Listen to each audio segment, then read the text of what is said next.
Thank you. Do any members have any declarations of interest to declare? Councillor Hempsell. Chairman, can I just ask if my updated declaration, register of interest has been received, because this week was the second attempt I've made in this administration to update it with the officers. So I just want to make sure if that's been received and recorded. Yeah, I'll take this outside the meeting, Lana, and I'll have a word with Democratic Services. Okay. I personally don't know, so we'll find out for you, okay? Okay. Thank you. Is there any apologies for absence, please? Yes, thank you, Chair. I've received apologies from Councillors Bailey, Johnson, Jones, Kelly, Potter and Tipple. Thank you very much. Item 3, minutes of the council meeting held on the 25th of May. If I can refer all members to page 10 of the agenda. And could I indicate by a show of hands if you are happy to approve those as a true and accurate record, please? Unanimous? Yep. Are there any matters arising from the minutes, please? No? Thank you very much. Announcements. If you'd like to turn to page 18. These, you see a list of the engagements that myself and the Vice Chair have undertaken in the last month and a half. Very interesting engagements. I particularly liked the community champions hosted at the showground, and it was very impressive to see the amount of volunteers that are in Norfolk, just as an example of some of the volunteers and some of the charities they do. Adrian's not here to comment on his. I would like to ask the Vice Chair. Oh no, he's not here, is he? Sorry. I'd like to ask the leader if she has any announcements, and that's only announcement. There's no questions to be asked on these announcements. Thank you. Yes, thank you. Yes, I've got a few. The first one really relates to working with the Norfolk leaders, and it's to do with the devolution deal, which I think we all remember we've had some discussion about in the past. There was a discussion between the district council leaders because one of the issues is to do with governance and how this is all going to work. There was some concerns about funding, and there was also some concerns that actually the power of district councils could be reduced somewhat under this current deal. So there was an agreement reached between the district council leaders that we would write to the Secretary of State, and we have done that from Broadland. The 3 alliance leaders all signed that, and the other leaders of the other councils have also written to the Secretary of State as well. So we will wait to see what those arrangements might turn out like, if anything. The other thing that's possibly being worked on is a possibility of meeting with Michael Gove to talk through those things with him, and that is still under negotiation. So just so you know, that's where we are with that. I think everybody was quite determined that the district councils maintain their own autonomy and actually have a vote at county level as well, if that's the way it's going. The second thing is also working with the Norfolk leaders on the national grid. I think you've probably all heard about the Norwich to Tilbury pylons that are going to be taking the wind power all the way to Tilbury, bypassing Norfolk. There are a couple of issues with that. It doesn't affect Broadland so much from the point of view of how it looks, but for South Norfolk, they're taking those pylons right through past Diss and various other elements of the really rather lovely countryside. They're not going underground till they get to Dedham Vale. So obviously South Norfolk are a bit upset about that, which I think we would probably all support as well. There are multiple other reasons it's an issue, but one of the other things is about none of that power will stay in Norfolk, and yet Norfolk does need additional energy provision. So again, we have, as a group of leaders, we have written to express our concerns about that, and hopefully we will get some responses at some point which we will be able to share with the rest of you. So I think they're 2 quite important things actually for the district. The third thing, of course, is the budget and the delivery plan. So we know the current plan's coming to an end. We know we're working on our new 4-year plan. It's very early days, and we will be looking forward to working with all of you to progress those ideas and the things that we want to do with that. ultimately the budget and the delivery plan, the new one, when it's finally formulated, will come forward to the February council meeting. So hopefully there'll be plenty of opportunities for everybody to be involved in that. The fourth item is just to alert you to the fact that I expect you're all aware the Thorpe Lodge is due for disposal, if you see what I mean. That's a strange way of putting it, isn't it? You know what I mean. It's coming to the end of its 12-month planning restrictions. So for 12 months, it could only be used as offices, but it's coming to the end of that. And so while it has been advertised under current usage, we have asked officers to prepare a paper to look at what the position is now, what offers there have been, what next steps there might be, and so that we know that we have a clear direction about how we deal with that going forward, because clearly it's quite an important item for us to get sorted. So obviously I'll keep you all updated as that moves forward, and I think that's about it from me. Thank you. Are there any members of Cabinet who would like to make any announcements? Councillor Roper. Thank you, Chair. Just very briefly, if I could just put on record my thanks to the members of the council, but more particularly the members of the public who participated in our recent customer experience workshops, which were very useful, came up with a lot of very good ideas for how we make our customer experience better in Broadland, and I look forward to getting a report through from that work shortly and later for council to consider. Thank you. Thank you. Any other members of Cabinet? No? Okay. Can I ask Trevor Holden to make any announcement he has, please? None to make, thank you, Chairman.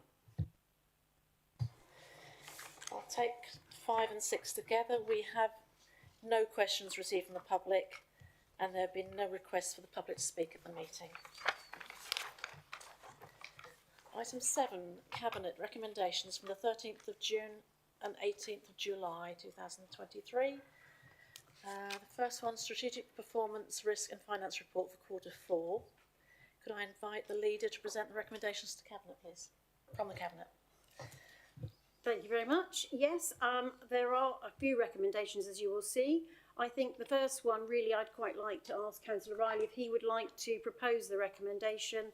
It relates to the use of the surplus funds from the budget to set up a new community grant fund and to increase member ward grants. So perhaps Councillor Riley would like to make that announcement for us. Thank you, sir. Yeah, this announcement and proposal from Cabinet 13th of June is very good news for residents and communities. All too often, as we know, in these times of adversity and economic issues and inflation from government and local government, there is news which isn't that palatable to hear about. However, this is great news for Broadland, enhancing our offer and in terms of community funding for community projects to help support them in line with our policy and to enhance that policy indeed.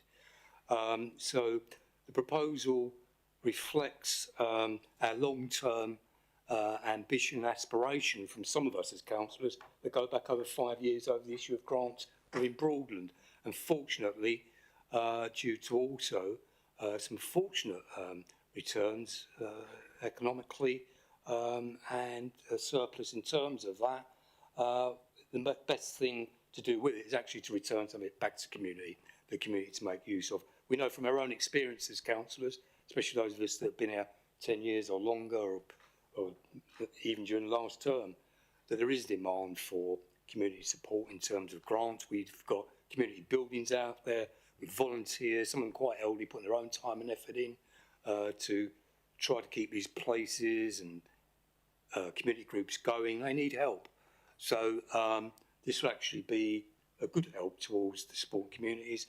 The recommendation, one, is to repurpose part of the underspend to establish members' ward, to increase the members' ward grant from £500 to 1,000, that's a 100% increase, and to establish a budget for a £50,000 capped at the moment for a newly formed community grant scheme, and also under the monitoring officer's report, the scheme parameters, process, rules, etc., and how that's going to operate for councillors will be dealt with separately, Chair, and and leader.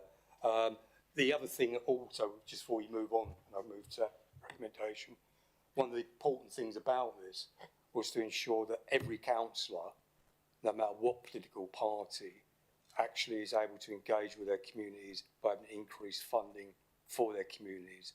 And the grant fund will operate in exactly the same way. You'll see this. So the community groups wishing to apply go through their local councillor, and the councillor makes the application. So therefore, we have the time and the local knowledge and the local connectivity, no matter what political persuasion the councillor is, and that's the best thing to do, we believe. So I propose. Yeah. Thank you, Councillor Riley. Steve. Is there a seconder? Yes, I'd like to. Seconder is Sue Holland. I would like to invite questions and comments from members. Councillor Murrell. Thank you.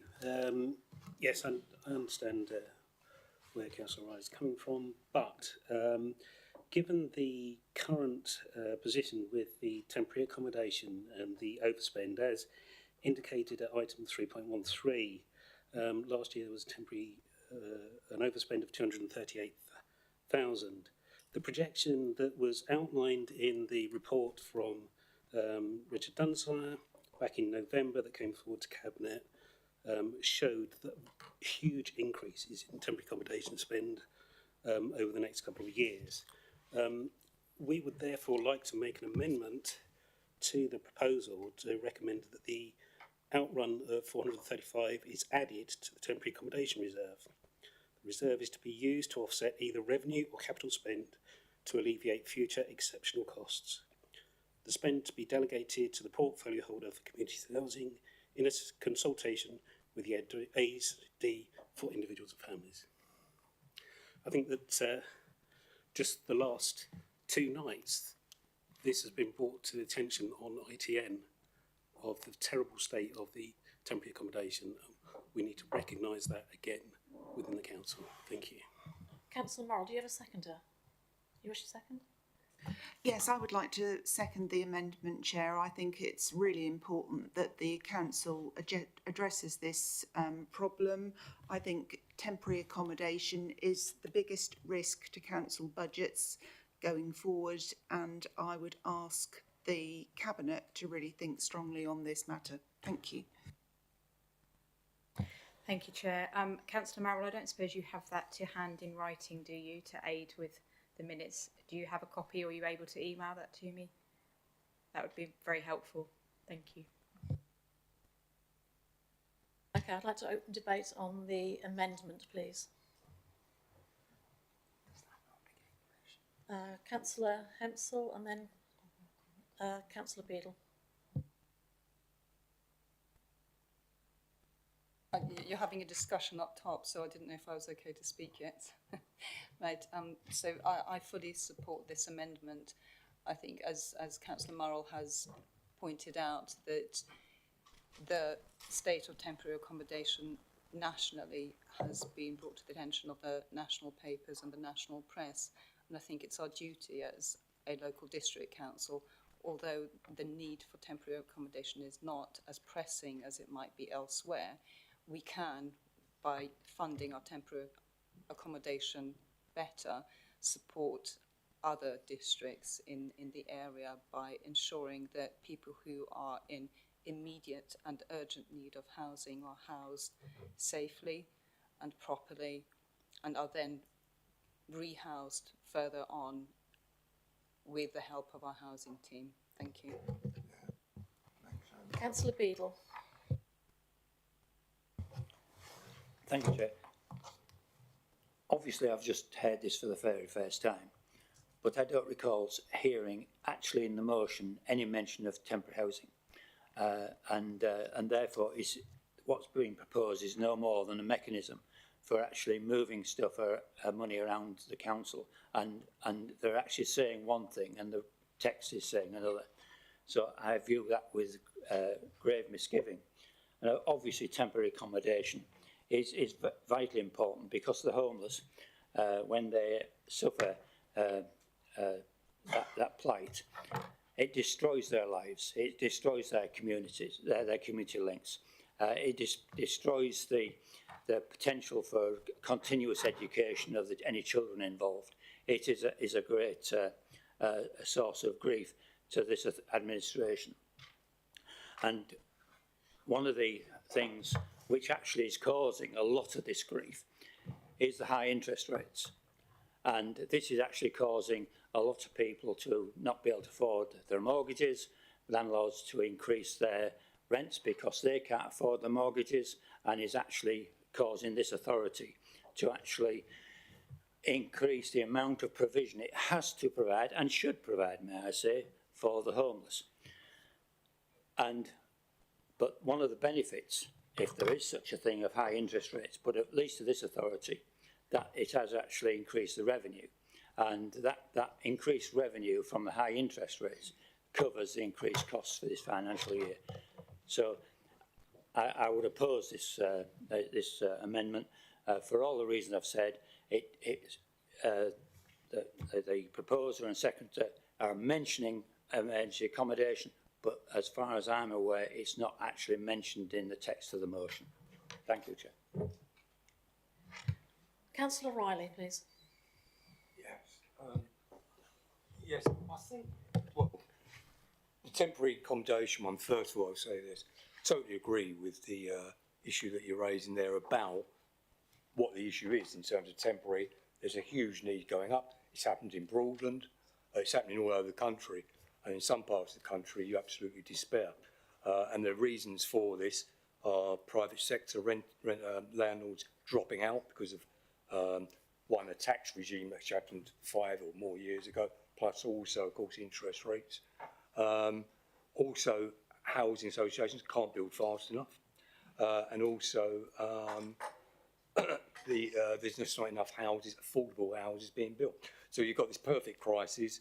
The homeless figures are going up, and of course B&B is quite expensive. Where I would differ with you on it is this. I can actually give you some indications around what's going on around budget at the moment. I'm heavily involved with scoping at the moment around this issue, and with the officers. So in terms of the overspend on B&B, which has been driven by the need, at the moment it's looking like around about 129,000. However, what we've also taken into consideration is the new property that we've built doesn't come on stream until October. When you factor in the new property in October, the overspend comes right the way down to, it's a few thousand, I believe. I can't give the exact figure now, a few thousand over the budget. So the actual amendment that you're putting forward and the need for spending this money in this way, it doesn't actually fit with where we're going with the new property. But also, it doesn't quite fit with what we need to do, because I absolutely agree, this is certainly our focus. The amount of spending on homelessness, we've got to support homeless. How and what we do about that needs to be a proper, robust, focused policy, taking into all kinds of parameters. And that isn't a 5-minute job. It's certainly not a 5-minute discussion at a council like this with this amendment. So I support the principles. Yes, there is a need, and we are working on it. But the reason why we couldn't support this amendment is because financially it doesn't actually fit with where we are and where we're going. New properties coming on. So that's why I'd have to not accept the amendment. If you was asking me to accept it to amend to this, and as Stuart Beadler has quite rightly said, it doesn't actually fit with the text. It's actually in a completely different direction. So I couldn't do it for that reason either. So I hope that sort of helps, and we will be coming back to council with further policy on housing and homelessness as we move forward and scope and develop our 4-year plan. Thank you. Thank you. Councillor Hartley, please. Thank you, Chair. I can't accept this either, and I just have to say, I think it's pretty clear that we have a really big commitment to housing, considering the money we've just spent on the new properties.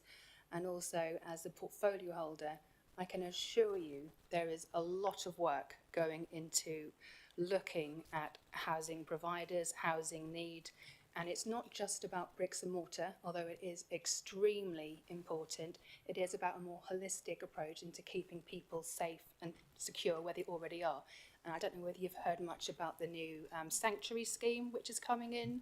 That is something to keep victim survivors of domestic abuse safe and secure in their own homes if they wish to stay there, rather than having to move out. And one of the biggest factors of people presenting as homeless is being victims of domestic abuse. So it's about that wider picture, not just bricks and mortar, but we are looking at so many things. There are so many things I could say about our plans, about papers that are coming forward, things we are looking at, but I can't let the cat out of the bag just yet, but there is a lot to come forward that will really address this, and it is all of the partners' priority to address housing. Thank you.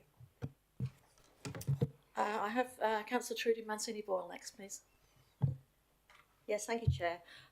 First of all, I'd like to address Councillor Beadle. He's wrong to say that the temporary accommodation needs to be mentioned in the amendment. It doesn't, because we're talking about the way that the underspend is spent, and that could be spent in various ways.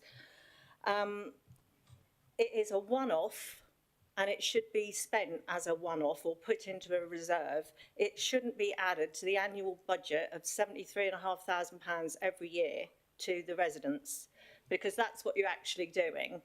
The Conservative administration did work hard to achieve the underspend for being financially aware. We worked hard to achieve it, and the reason we had more interest, Councillor Beadle, is because we hadn't spent all the funds, which I fear this administration will be doing. It could even be going into the environmental budget to carry on with our target of 2030. There's a new project I've noticed, actually, which concerns me, in the on page 92, S119.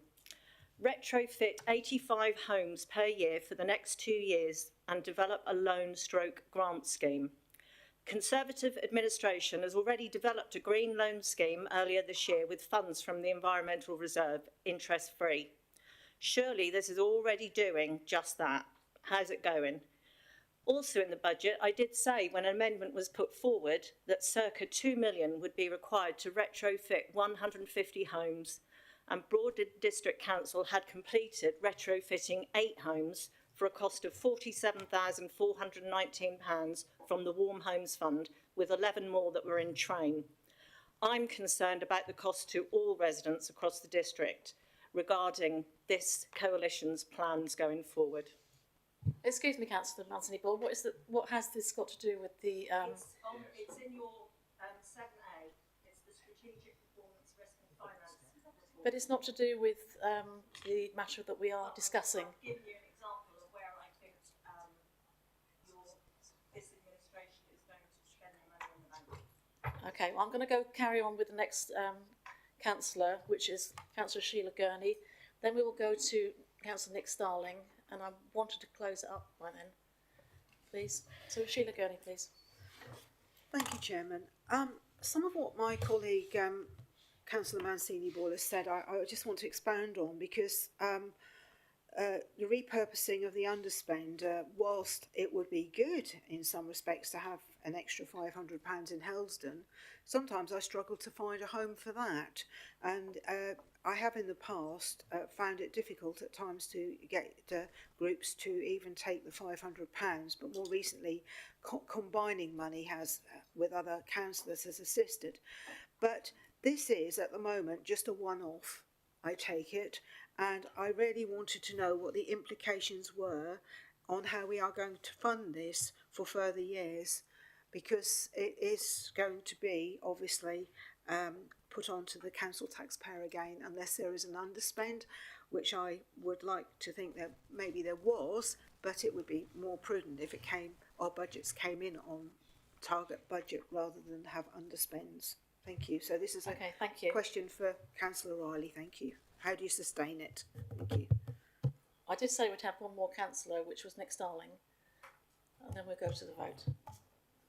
Thank you. I was disappointed that so few Conservative members actually addressed the point that this is returning money to communities for local members to actually keep in touch with or who are really in touch with their communities and making spending decisions based on the need within those communities for vital work done by community voluntary groups who often feel that the council makes many big decisions, like spending millions on offices and things, but doesn't consider people in villages. We have that example last year where I believe you, Chair, suggested that money be returned to parishes for celebrations for the coronation, rather than being spent on a £30,000 load of wicker dogs, which seemed to be quite happy to be spent on, and a party at Blickling Hall, which was barely attended by anyone.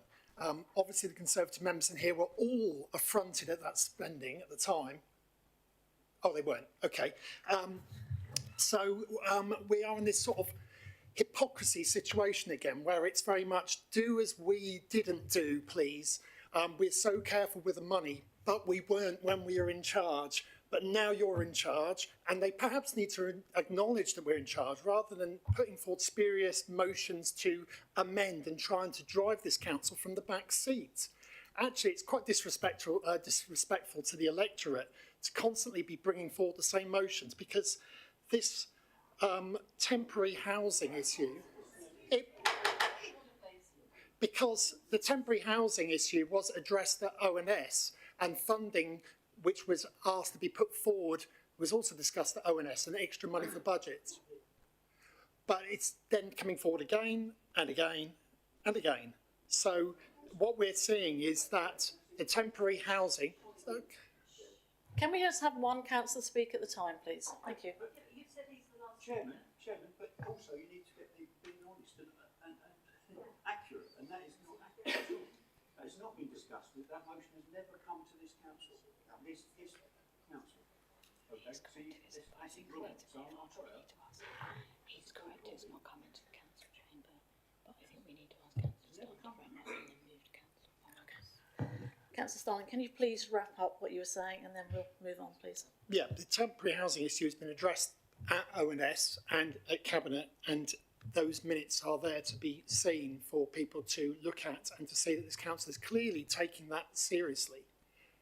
The fact that the money has not been put in a budget and earmarked and strapped down to being only for that does not mean that the council aren't looking at that. I think actually I just welcome the proposal in its original form. Thank you. I'm going to ask Councillor Murrell to sum up, and then we'll go to the vote for the amendment, please. I think that I am disappointed in the response from Councillor Starling. I just think Excuse me, Councillor Murrell. Councillor Copplestone, you did not reserve the right to speak. You spoke when you were a seconder, and that is the procedure. So I'm going to ask Councillor Murrell to continue, please. I think that the whole issue around temporary accommodation is a huge issue, just not just for this council but nationally, and I would just like to go on record that I find it disappointing that we're not actually looking at utilising an underspend at the moment to alleviate future problems, and we've got an unsubstantive or spend on the grants, which there's no money coming back to the council for this, and yet we know that there is a huge spend coming forward. Thank you. Can I ask Councillor Riley to sum up, please?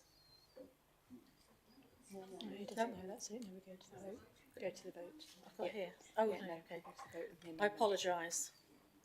We'll go to the vote. Could I ask the officer to read out the amendment so we are clear what we are voting on, please? Can I ask for a recorded vote, please? Sorry? Can I ask for a recorded vote? I need a sixth of the chamber for a recorded vote, please. I'm just going to do my maths very, very quickly. Hold on. Bear with.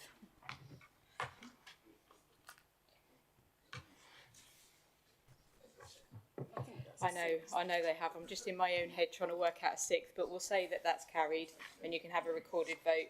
So just bear with us, Chair, and we'll get the paperwork to do a recorded vote. Okay, thank you.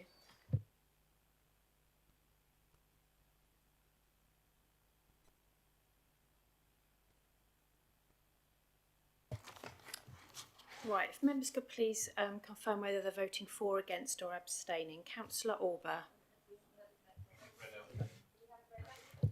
You can. Right, okay. Councillor Murrell, if I've written any of this down wrong, please do let me know.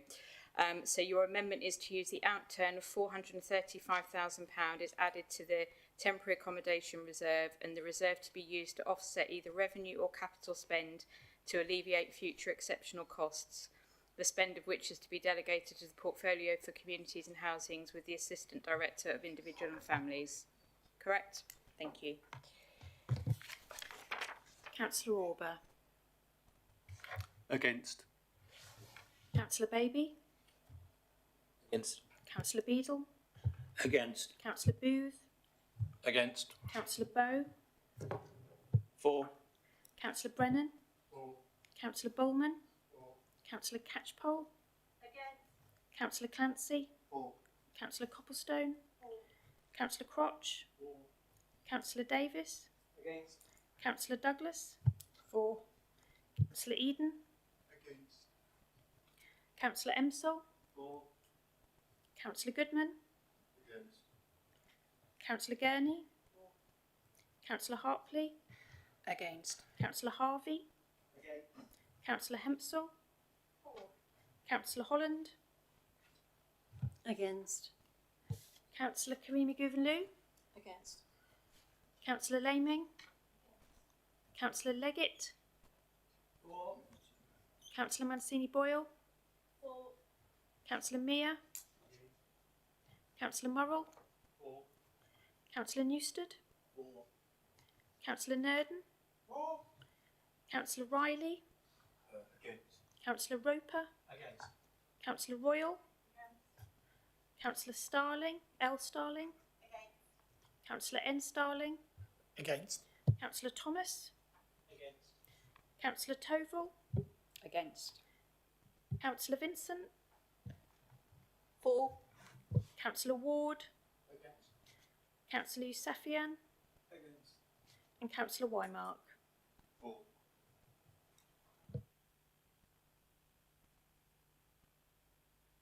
That is 17 for, 23 against. The amendment is lost, so we move back to the original recommendation, Chair.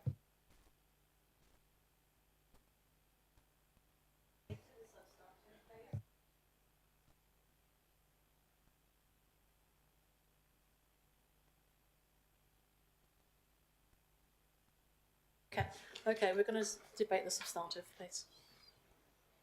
Councillor Mancini Boyle. Thank you, Chair. As this is the only opportunity to scrutinise this amendment, I trust you'll allow me time to raise all my concerns. Firstly, I'm disappointed, although not surprised, that after raising the gap in the medium-term financial plan and the cost of temporary accommodation and the need to deal with it at the last council meeting, the finance portfolio holder said he hasn't had time to look into it yet. This is surprising anyway, as he, up until the last 12 months of the Conservative administration, was chair of scrutiny and was also always stating how he provided good scrutiny. His words, not mine. So he should know inside out exactly what is going on. Yet his first proposal is to spend more money every year, not save. This may, on the face of it, look like a crowd pleaser, but this fails to each and every resident, falls to each and every resident in Broadland to pay. My second point is that there has been no mention of the Community at Heart Lottery fulfilling much of this already, raising in excess of £40,000 annually, and is a voluntary contribution by residents. The other worrying thing is that I have heard the current administration imply that the member grant system at present is a use it or lose it. This is not the case, as any unused member grant is placed into the BDC pot of the lottery. Grants are then applied for and issued. To give an example, which I hope is helpful, in 22-23 there was an income of £15,548.20 and was added to the £10,106.30 carried forward from 21-22. 38 grants were paid out, totalling £11,000. The remaining £14,654.50 was carried forward to 23-24. So far, the income from the lottery has raised £2,550.50 and 6 grants paid out, totalling £1,712. 22-23 member ward grants were underspent by £3,286.31 and as a result are now in that pot of money. The Keep It Going grant was introduced in addition and has really been helping and making a difference. Community capacity officers have been working hard promoting this, for which I thank them. All of this seems to have been forgotten about and the amendment ill thought through, because you haven't looked at all the funding in the round. I also do not understand how mid-financial year you can change something that has been agreed in a budget and funded, and members, like myself, have already been spending their £500 and may have spent it in a different way. You are also changing policy regarding the unspent member grants, as policy at the moment is, as I said, to put it in the Broadland District Council lottery pot. I will take advice from the monitoring officer on this, because I don't think you can just change policy without due process, I'm afraid. So I don't understand how you can do that for this year, for 23-24. And I will also add another a round 2 of funding of Pride of Place is just about to open. So you seem to have been forgetting about that funding as well. Thank you. Councillor Copplestone. Thank you, Chair. I'd just like to support what... Thank you. Thank you, Chair. I just want to support what Councillor Trudy Mancini-Boyle has said. I was really aghast that this was mentioned for the first time at Cabinet, and the Conservatives at Cabinet were not allowed to speak because we'd already spoken on at the start of the meeting. The member grants fall into the economic development portfolio, and if you look at the terms of reference, you'll clearly see this. Any change in policy should go through the policy development panels, and this has not been done. And the economic success panel was cancelled in July, which was very disappointing. And I'd just like to reiterate what Councillor Trudy Mancini-Boyle has said, that the underspend on the member grant is rolled up and put into a Start It Up grant of £300, which helps new organisations start their project, and also the Keep It Going grant of £300, which helps small projects maintain momentum. So I'm very disappointed this hasn't been through due process. Thank you, Chair. Councillor Catchpole, please. Thank you, Chair. I would just like to point out that having been on overview and scrutiny over the last 4 or 5 years, I am very much aware and was very much a part of raising the idea of increasing the members' fund and having it refused by the then administration. So this isn't the first time this has been raised, and I'm pleased to see it and will support it. Thank you. Councillor Hempsall. I'm very concerned about this sort of mid-year pivot in policy. Can you have my microphone on? Yeah. Yeah, this mid-year pivot in policy, I think it's unacceptable. It's politics by the back door, and I don't think that Broadland District Council deserves to be treated in that way. Secondly, I'm very concerned about the finance portfolio holders' ability to count when a 1 year's underspend seems to be committed to a councillor grant in perpetuity moving forward. So I think that abacus is very truly broken. Thank you. Councillor Holland, do you want to respond? Yes, I'd just like to make the point that this has been discussed before, and I'm pretty sure it went to overview and scrutiny, and all of this has been rehearsed once, but you might want to correct me on that. I'm sure I've heard this discussion be had at overview and scrutiny prior to coming to this meeting. So I'm not quite sure where that's coming from. But in any event, the other thing I would quite like to correct as well, nothing has to go to a panel.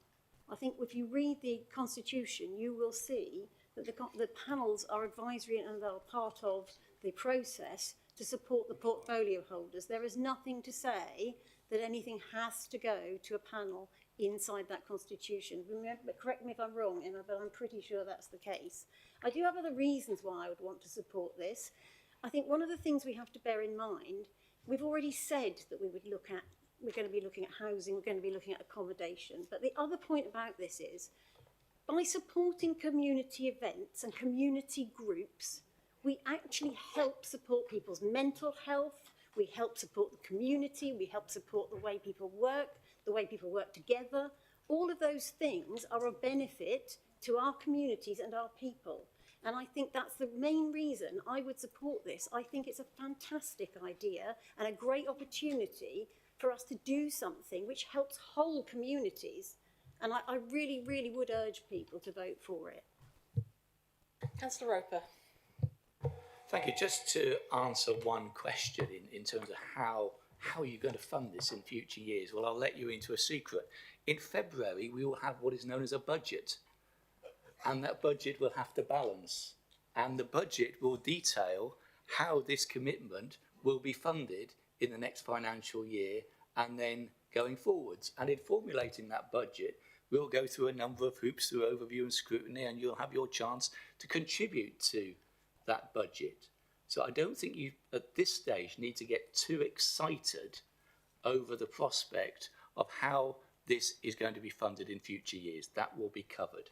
What we're approaching here is using a proportion of an underspend in order to assist our local communities. That was in our manifesto. That is what I think all of the members on this administration stood on in terms of increasing help for communities, and that is what we are delivering at a very early stage of this administration. I don't quite get some of the arguments that are coming from the Conservative side.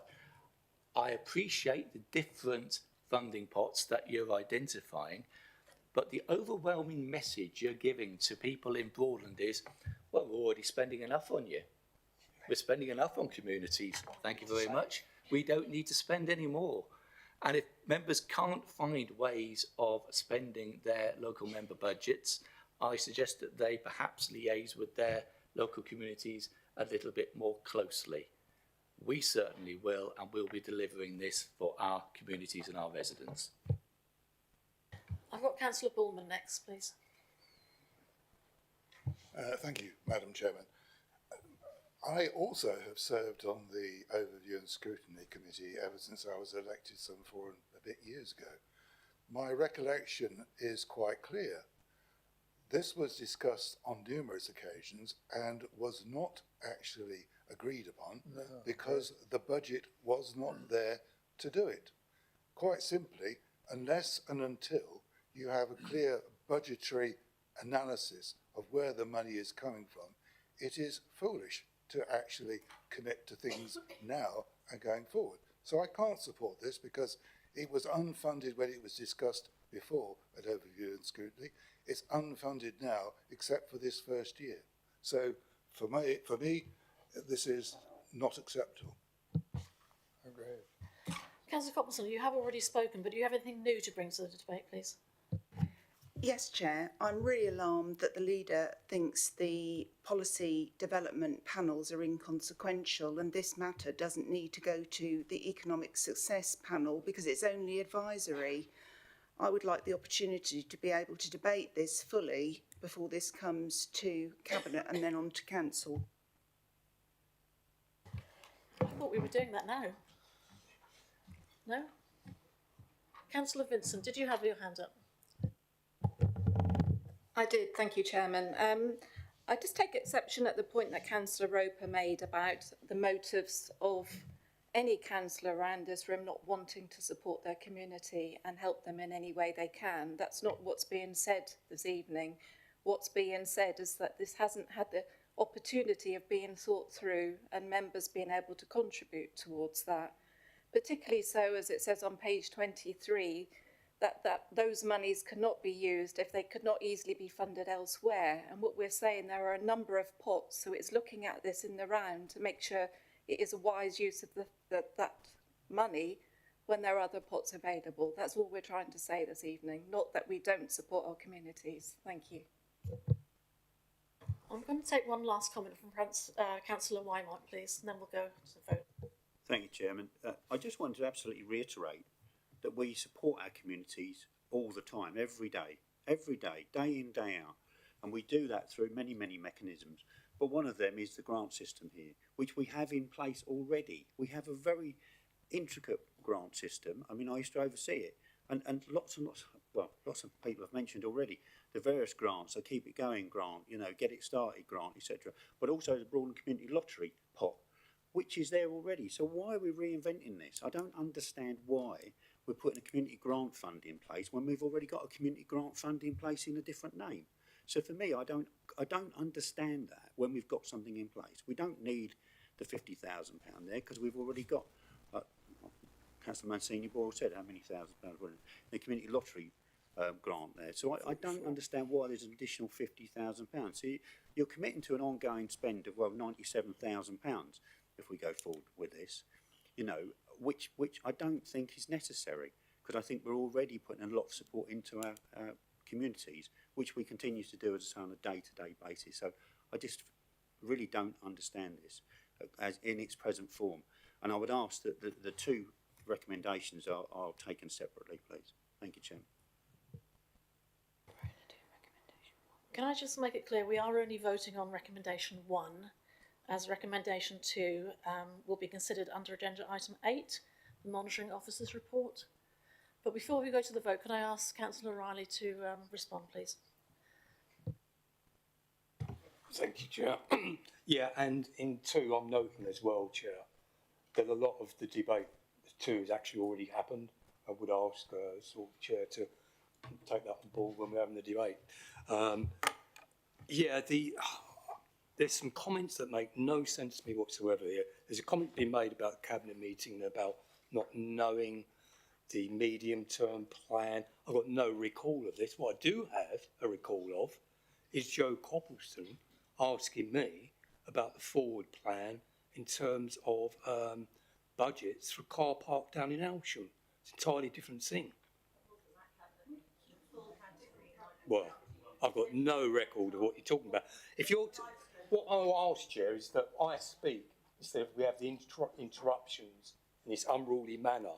Yeah, could I ask just one person to speak at the time, please? If you wish to say something, put your hand up after the vote. So I've got no recollection of that at the last Cabinet meeting. The first Cabinet meeting is the first Cabinet meeting when we're looking at your forward plan, and we've still got to examine that. Common sense tells anybody that at that point there's going to be information that we're still gathering in, because we've actually only just returned, we've only just been elected into that position or returned in that position by the public. So this is spurious as far as I'm concerned. And as far as the budget's concerned, and overview and scrutiny, I would remind the Conservative group that this first came about 5 years ago. And I called it in to scrutiny as a call-in when the Conservative group proposed to introduce a members' wall grant of £500 and to move away from the way funding was dealt with in terms of grants from the previous term. And I called it in, and one of the reasons I called it in, because in the risk factor, in the risk that was printed on the P, whatever it's called, Emma, it clearly stated, actually I had a look at it the other night, risk factor, concerns with the community, because this might be seen as undermining our own Broadland at heart in a community situation, because actually it was actually pulling down on the grants, direct grants being provided to the community. And that was in there, it's still in there now, you can look it up. So it was pulled in on that risk. We went through a debate, but that debate, there was a unanimous decision, and the majority of members on ONS at that point in time was Conservatives, to actually increase the members' wall grant from £500 to £1,000. Interestingly, it seems to have been forgotten, the ONS members that was at that meeting. You seem to have a complete disconnect with any other schemes that operate around the country for this. Each council is perfectly at liberty, including South Norfolk, to have what it does with grants. As a proportion of grants, direct funding, not lotteries, that people have to actually put a lottery ticket on, like you have a bet. That's the other scheme you talked about. direct funding that people actually could use and need, that's tied up with the community, this scheme comes to less than 1% of our entire budget. So I think Councillor Roper's point was actually true. We only had 23,500 of direct funding under the old scheme going back to residents from their council tax. So this actually increases it by not 95,000 a year whatsoever, because you've also forgot there's also funding already in budget of 23,500. So the figure's actually lower than that. And as Councillor Roper also indicated, like any policy development, you develop the policy and you're entitled to develop the policy in terms of your political group and where you come from and your manifestos. It happens in government, it happens in local authorities.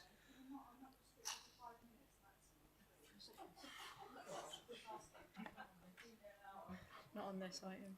Not on this item. I would ask Councillor Riley to sum up, please, though. Yes, I will. So I was just about to get there, actually. So we're perfectly entitled to do this. We are returning more money unashamedly to the community. It's a completely different concept to the lottery, which requires people to buy a ticket. It's a completely different concept to that. We've debated it over 5 years, and there has been conservative support and some backbench in the past around this concept, and it will be dealt with in a balanced budget, just like any other proposal just you've brought in the past or happens anywhere else. Perfectly normal, nothing untoward in terms of that. And it's a good spend, it's a good way of kick-starting the scheme in terms of an underspend from some investment income. It's got very little to do with anything else in terms of past policies that you may have had. So once again, this is great news for our communities. Putting more support in, and for every single councillor in here will get a chance actually to support their communities from that new policy. Thank you, Councillor Riley. I'm going to go to the vote now. Thank you very much. Yeah, record Yes, the vote. certainly. Seconder and chair. Have we got a seconder? Councillor Catchpole. Show of hands for recorded vote. Show of hand for a recorded vote, please. Yeah. Yes. Yeah. Okay. I'll pass over to the officer. Thank you. Can I just say, just to clarify, we are only voting on recommendation 1 and not on recommendation 2. Members, please indicate whether you're voting for, against or abstaining. Councillor Auber.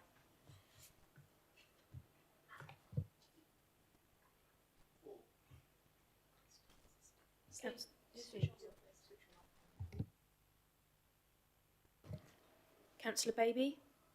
For. Councillor Beadle. For. Councillor Booth. For. Councillor Bowe. Against. Councillor Brennan. Against. Councillor Bullman. Councillor Catchpole. For. Councillor Clancy. Against. Councillor Copplestone. Councillor Crotch. Against. Councillor Davis. For. Councillor Douglas. Councillor Eden. For. Councillor Empsall. Against. Councillor Goodman. For. Councillor Gurney. Councillor Hartley. 4. Councillor Harvey. For. Councillor Hempsall. Councillor Holland. 4. Councillor Creamy Gouvelou. 4. Councillor Laming. Councillor Leggett. Councillor Mancini Boyle. Councillor Mia. Councillor Murrell. Against. Councillor Newstead. Against. Councillor Nurden. Councillor Riley. Councillor Roper. For. Councillor Royal. Councillor L. Starling. Councillor N. Starling. 4. Councillor Thomas. For. Councillor Toval. Councillor Vincent. Councillor Ward. For. Councillor Yusefian. For. And Councillor Wymark. Against.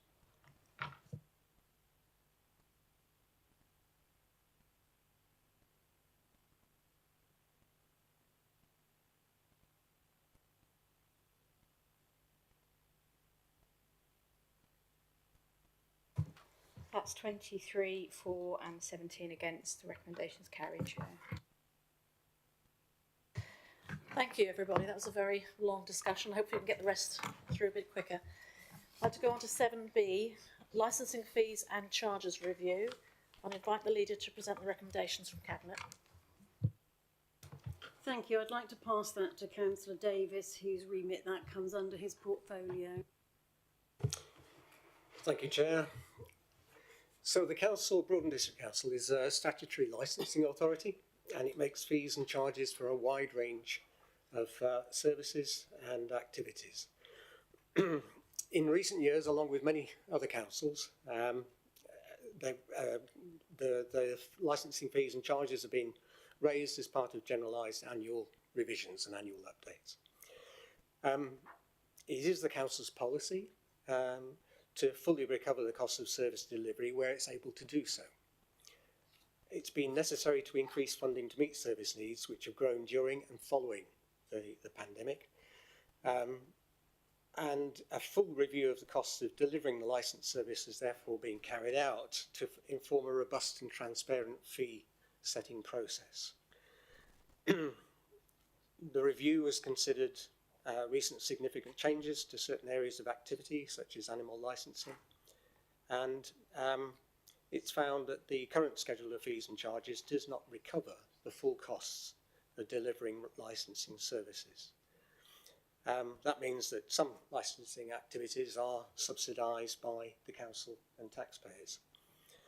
And so the review has taken place, and a new fee and charges schedule has been proposed. And so I'd like to recommend to council the following. One, to adopt the proposed fees and charges, which are in Appendix 1 and Appendix 2 in the report, subject to RPI.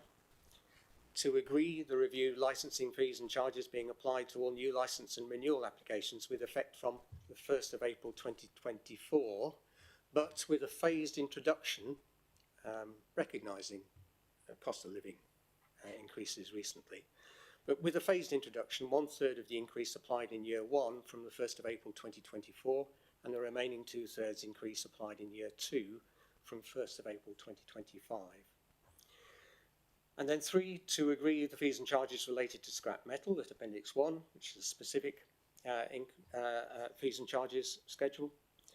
And then 4, to authorise the Food Safety and Licensing Manager to publish the Hackney Carriage and private hire licensing fees in accordance with the relevant legislative provisions, together with delegated authority to consider any objections received and only refer matters back to Cabinet if substantial comments material to the implementation of the revised fees and charges are received. So I recommend to Council. Thank you, Councillor Davis. I understand Councillor Roper is going to second. Did you want to speak now or reserve the right? I think this might be a bit less controversial, but I'll reserve my right nonetheless. Okay, thank you. No, be sure. Oh, Right, I'm going to invite questions and comments from members. Councillor Mancini-Boyle. Thank you, Chair. One of the many benefits of collaboration is that it has been encouraged to complete an extremely thorough review of services with a view to align where possible. However, at the heart of every review has to be residents and businesses. This particular review encapsulates just that. The full cost recovery is vital, as all residents should not be responsible for paying for services they do not use. Also recognised is the need to make staged increases.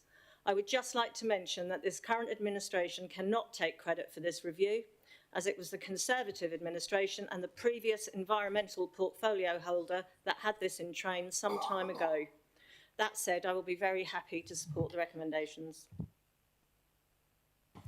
Thank you. I've got Councillor Starling next, please. Just to say, with my ONS hat on, it's a very, very good debate at ONS, which I thought all members from across the whole committee brought their own personal experiences to it.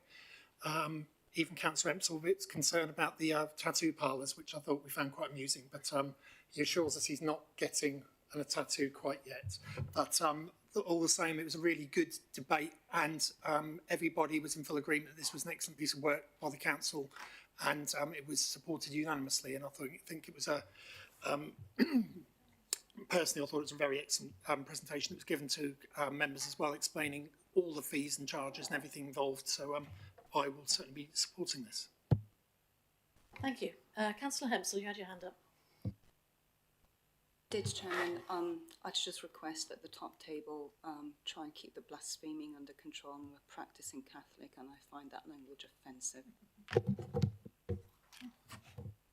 Sorry, but what are you referring to? Because I've not heard anything.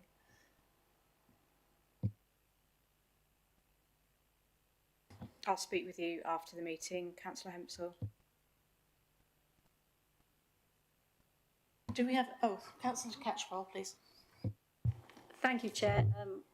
As Chair of Licensing and Regulatory, I'm pleased to see that this proposal includes enough staff time to monitor in a much enhanced way compared with what has been able to be the case in the past. And so I do support this recommendation. Thank you. Thank you. Is there any other members wish to speak on this? No? Okay, I'm good. Oh, Councillor Holland? Yes, I just wanted to make the point that I think it's a little unfair to suggest that we were trying to take credit for it, really. I think, you know, we accept that it's a good piece of work. So, you know, thank you everybody who put the work in. We're not trying to take credit for somebody else's work, I can assure you. So apologies if you think that's the case, but it isn't. Councillor Roper, would you like to reply, please? Thank you. I think the YouTube figures for a particular bit of the meeting might have increased a little bit when we watched the playbacks. Turning to the question, I think for residents, the benchmarking exercise, which was within the Cabinet report, really does encapsulate actually the very good piece of work which has been undertaken here. When you look at the comparison between the Broadland charges and other district councils' charges, I'd certainly refer you to that. What is clearly important is that A, the cost recovery takes place, and B, that we have sufficient funds in the system so that we can undertake the regulatory activity which is required around licensing to make sure we are actually enforcing as we should do. I think this proposal puts all of that in place, and I'm looking forward to a unanimous vote. Thank you. Councillor Davis? Yes, thank you very much, Chair. It is a good piece of work, and I'd like to commend the officers who have been working on this. I think it's an excellent piece of work and very detailed. And as already been said, it's a work that not all councils have carried out, and actually provides a baseline on which to work going forward. So that is very good, because there's a lot of work that's been done which can then be carried forward and developed, because we can monitor what the costs are in a detailed manner. So I commend the officers who have worked on this report, and I commend the recommendations to council.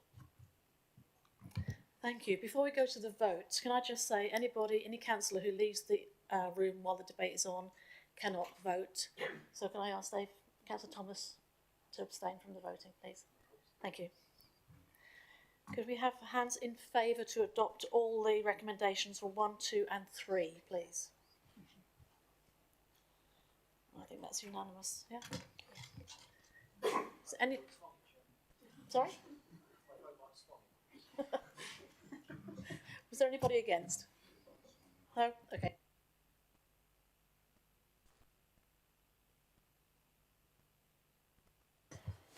Item 8 is the Monitoring Officer's report. I'm going to invite the leader to present the report on page 19 of your papers. Thank you very much. Yes, it's quite a long report. I'm sure you've all had a good opportunity to read it. I think there are the main items that we need to consider are the formation of the Community Grant Fund panel. So this is a part of what we've just discussed, and it's needed because if we're going to set up the Community Grant Fund, which we have just agreed, that panel will be, the terms of reference for that panel will sort out how we are going to manage that. So that is one item I would like people to vote on. The second item that we need to consider is the appointment of members to committee seats. They're set out in section 3 of the report, so I think you've all had the opportunity to read those. And the final part is the appointment of outside bodies for which people can put forward themselves for, but the member champions element of that.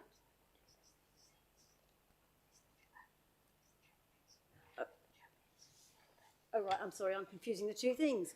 So we've got the outside bodies, which we have made some changes to for various reasons, not least because one of them we were told we had to have, they were politically restricted, we had to have change who was on the particular body. I believe that's correct, is it not? So that was one reason for doing that. And there are some other, which had a few knock-on effects, basically. So we've sorted those out, and I think you'll find, I think they're listed in the report, aren't they? The other part, which I was confusing this with, is the member champions, which will also be open for people to put their names forward if they would like to have the opportunity to be the member champion for those things. The other element, I believe there was also the committee seat, is that correct as well, which is the Overview and Scrutiny Committee seat, which I think that we have a new member being put forward to fill the vacant seat in there. So those are the three main elements I think that we're proposing, and I would hope that this isn't going to be too contentious and that we can all support those items. Can I have a seconder for the proposal? Steve Riley. Thank you. Thank you. I'd like to invite questions and comments from members. Councillor Morrell, you had your hand up.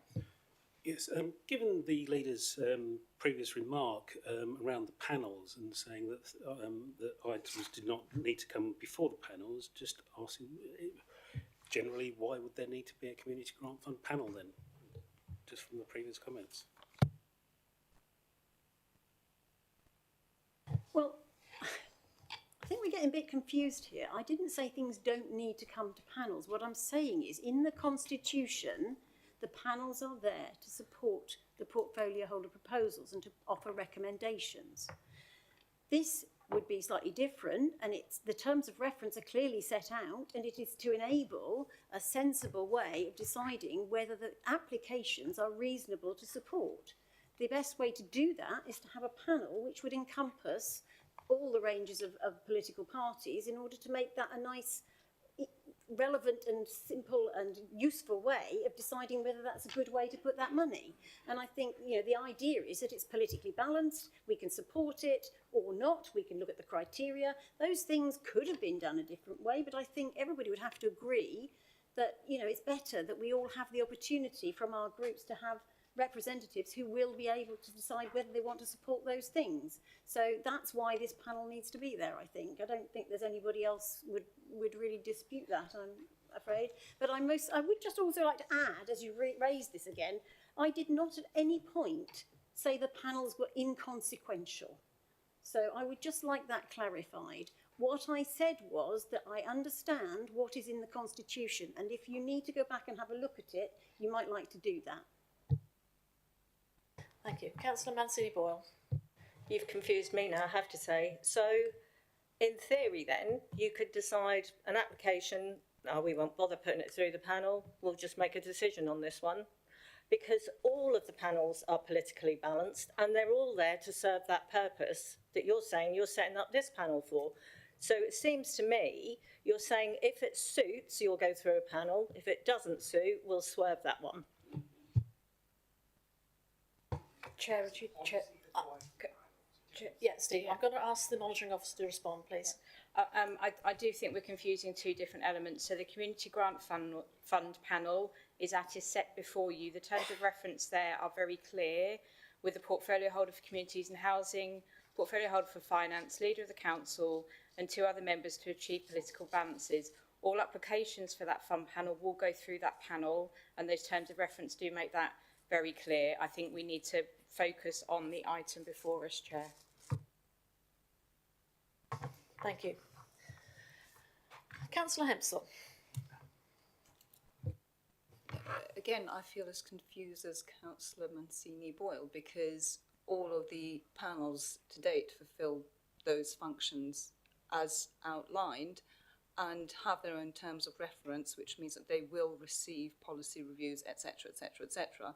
However, it was clear today that the constitution of this grant fund panel completely swerved that side of the process that is well established at Broadland District Council. So again, at what point do grant applications swerve the grant Councillor policy? Hempsall, I think the monitoring fund? officer has explained the position quite clearly. If you have any issues after the meeting, I presume.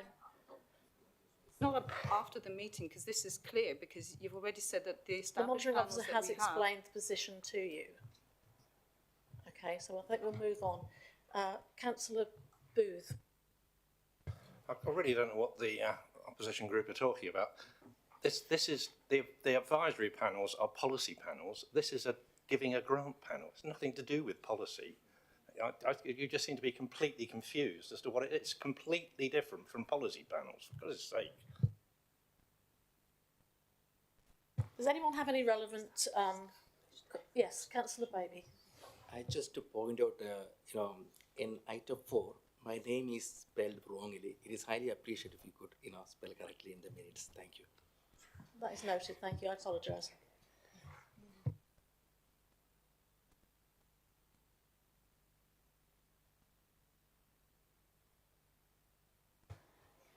Can I ask the leader to sum up, please, then? So. Sorry.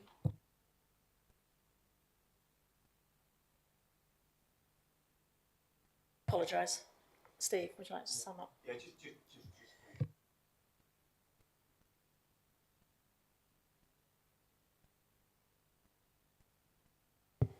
Thank you, Mark. I always forget this mic's in here for some reason. I don't know why. Yeah, clearly, I mean, you need a criteria, you need a policy, you need a structure, and we may well be receiving more grant applications coming in than there is in terms of the cap that exists for that year. So you must be able to actually make sure that people fit the criteria, etc. And the terms of reference to this clearly do that. It's fairly politically balanced under Widdicombe as well, with the portfolio holders involved in that clearly. And it's robust. We've been over this over and over again, been through it with the monitoring officer as well, and it fits in all kinds of ways. So therefore, Chair, again, what a wonderful panel we've set up here to administer this, as far as I can see. Thank you, Councillor Riley. I'm going to ask the leader now to wish to sum up, please. Thank you. Well, I appreciate that people may have been somewhat confused. I hope people are now clear. I think it's been made very clear by the monitoring officer what we're looking for. The whole point will be that this panel will look at the applications and will make a decision about whether those applications fulfil the criteria that have been set out. The terms of reference are very clear, and I really do hope everybody supports that. And I would invite Councillor Wymark to submit the names of a couple of members to be on that panel. Yeah, thank you. Yes, both.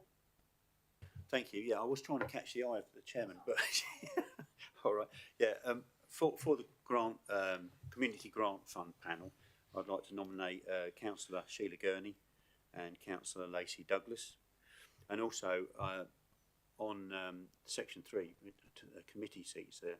Well, no, sorry, the outside body. So it's the third point, 7.3. The Norfolk Record Office, Councillor Grant Nerden. Thank you.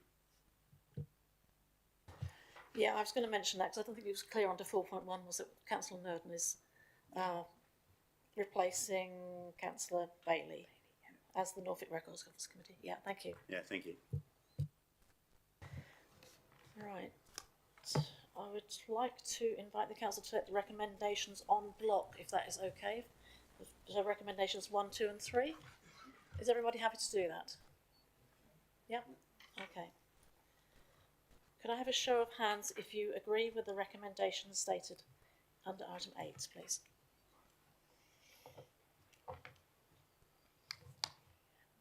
Yeah, that's pretty unanimous. Thank you. Is anybody against? No? It's unanimous. Thank you very much. Right, we go to item 9. It's outside organisations. There are no reports at the moment from outside bodies. And question item 10.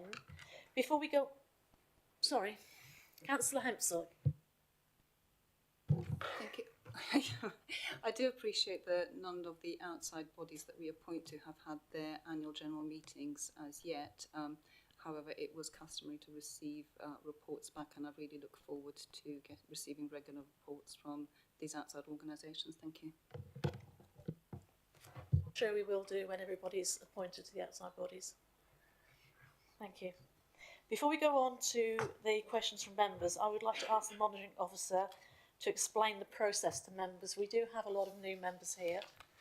So I'll hand over to Emma. Thank you. Thank you, Chair. Just to explain to members how this part of the agenda works. So you have the questions before you at section 10.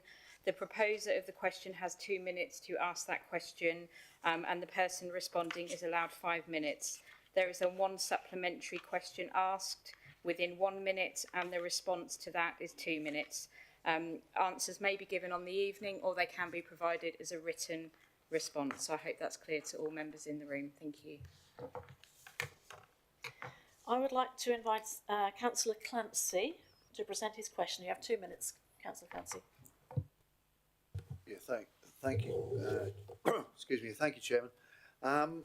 Basically, I would like to ask the leader: is it the intention of the administration to continue the work of the peer review group after basically as a follow-up of the members' working group?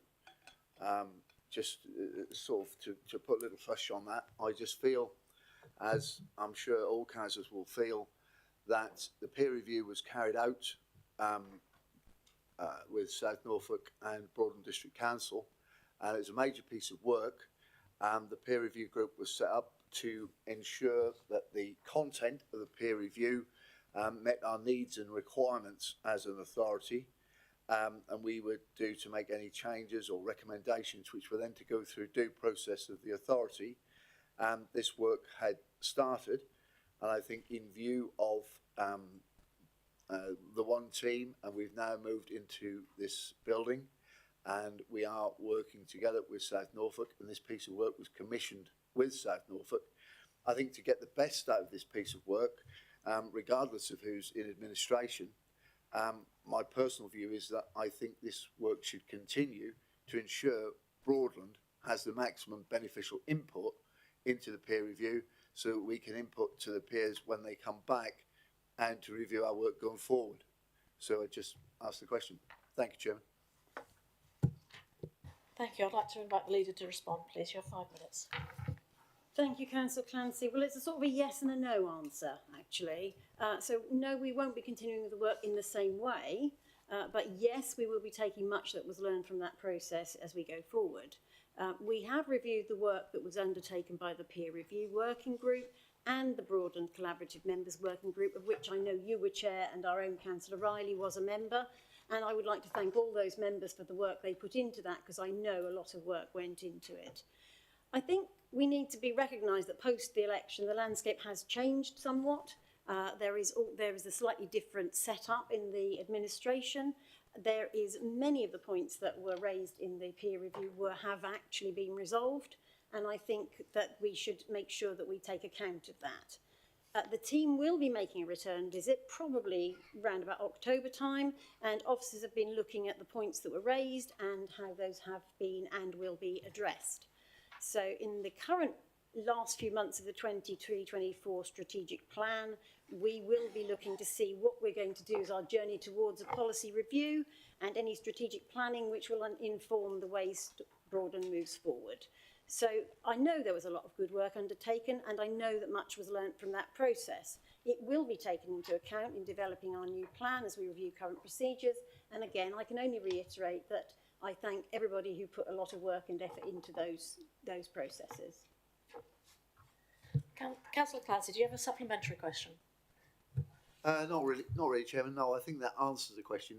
I just seek that reassurance that, you know, work will be carried on, because we are where we are. We do have one team.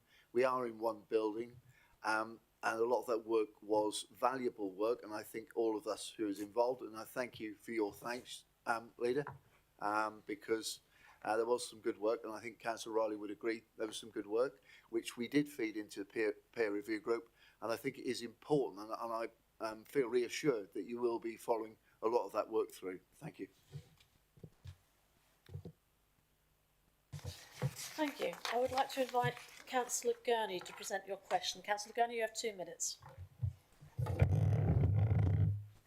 I don't see any egg timer. Have you got one? Oh, right. Okay, fine. Thank you. I'm reassured by that. Thank you. Given the fact that we have new Cabinet members for environmental excellence and economic development, please could our residents be advised in some detail the exact reasons as to why it was deemed appropriate to cancel both recent committee meetings. The previous Conservative administration was proactively pursuing many environmental policies, including decarbonisation of our estate, further improvement to waste collection and many others to achieve net zero by 2030. These important issues, including a public spaces protection order, which will actually affect our division in Helsden, as introduced by Norwich City Council, all build upon the proactive legacy of the previous administration. Where are they now, and what is planned for Broadland? Likewise, with economic development, the plans for the Broadland Country Park and new initiatives to promote further the Food Innovation Centre, the parking strategy, promoting of small medium enterprises and updates on recovery post-COVID in Broadland. The very fact that these meetings have been sadly and regrettably cancelled due to lack of business must surely demonstrate to our residents that Broadland under this current Rainbow Alliance is not leading the way as we would have hoped. Conversely, it is already suffering from a lack of proactive leadership. How are we planning to address the environmental and economic well-being of our district? Thank you. Thank you. I understand Councillor Booth and Councillor Davies is going to answer. Councillor Booth, did you want to start? Yeah, I'll start, yeah. Yeah, when I first saw this question... Sorry? You've got 5 minutes. Yeah, I don't need it. When I first saw this question, I did wonder what it was about, as even I, as the new Cabinet member for Economic Development, though know that we have not cancelled any committees.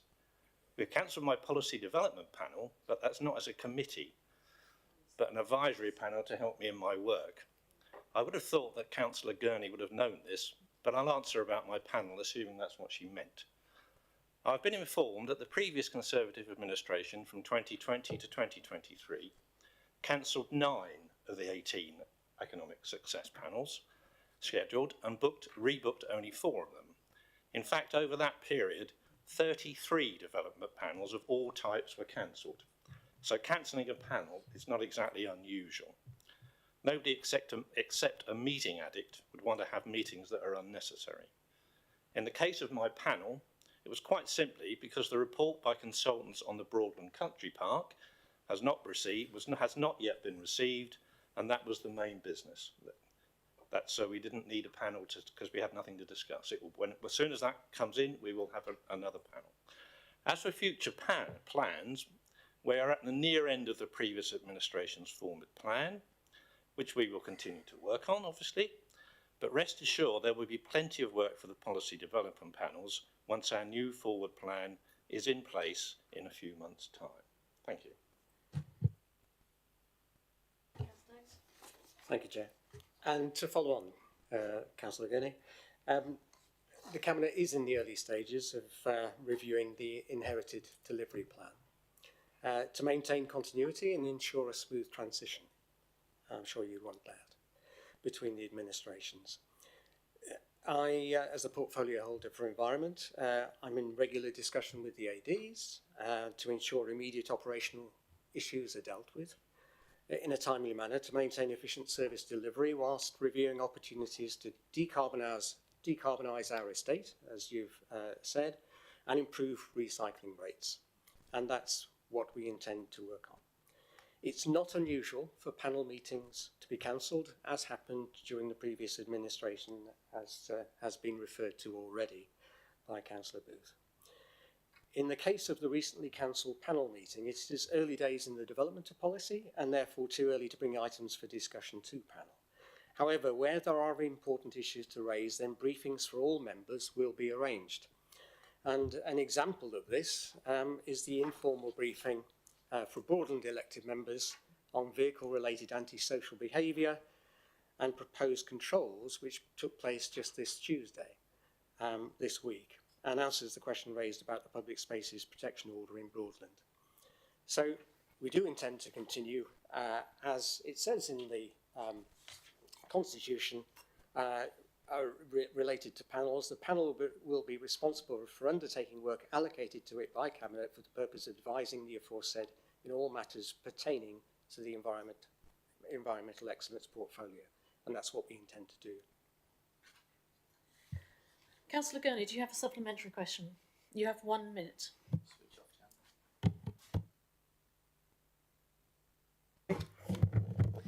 Yes, thank you. I think I'm just pointing out that I called it a committee is just pure semantics and unfortunate.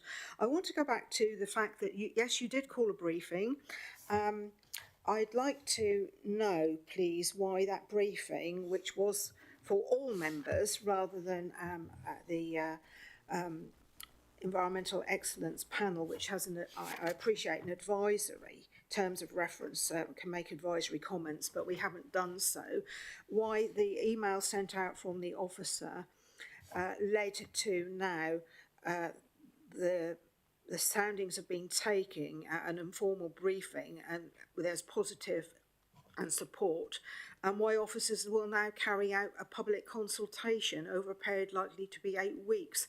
Could you tell me why you don't think that would be appropriate not to take it through Environmental Excellence, which is a formal committee of this council, although advisory, but it would certainly have a constitutional and agendaed, minuted trail before we embark on a period of an 8-week consultation, please. Councillor Booth or Councillor Davis, who would like to respond to that? Yeah. Fine. Yeah, thank you very much. I think that particular issue was of concern to all members, and it was appropriate for that informal briefing to take place so that all members would have a chance, an opportunity, as they did, to comment on what is an important issue affecting all members.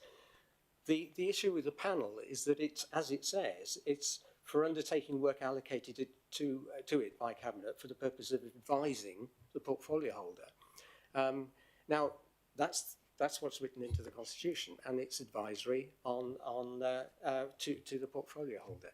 In this particular case, that informal briefing, it was decided, would be advantageous to go out to all members. I don't see any issue with that, and that's what has gone ahead. Thank you.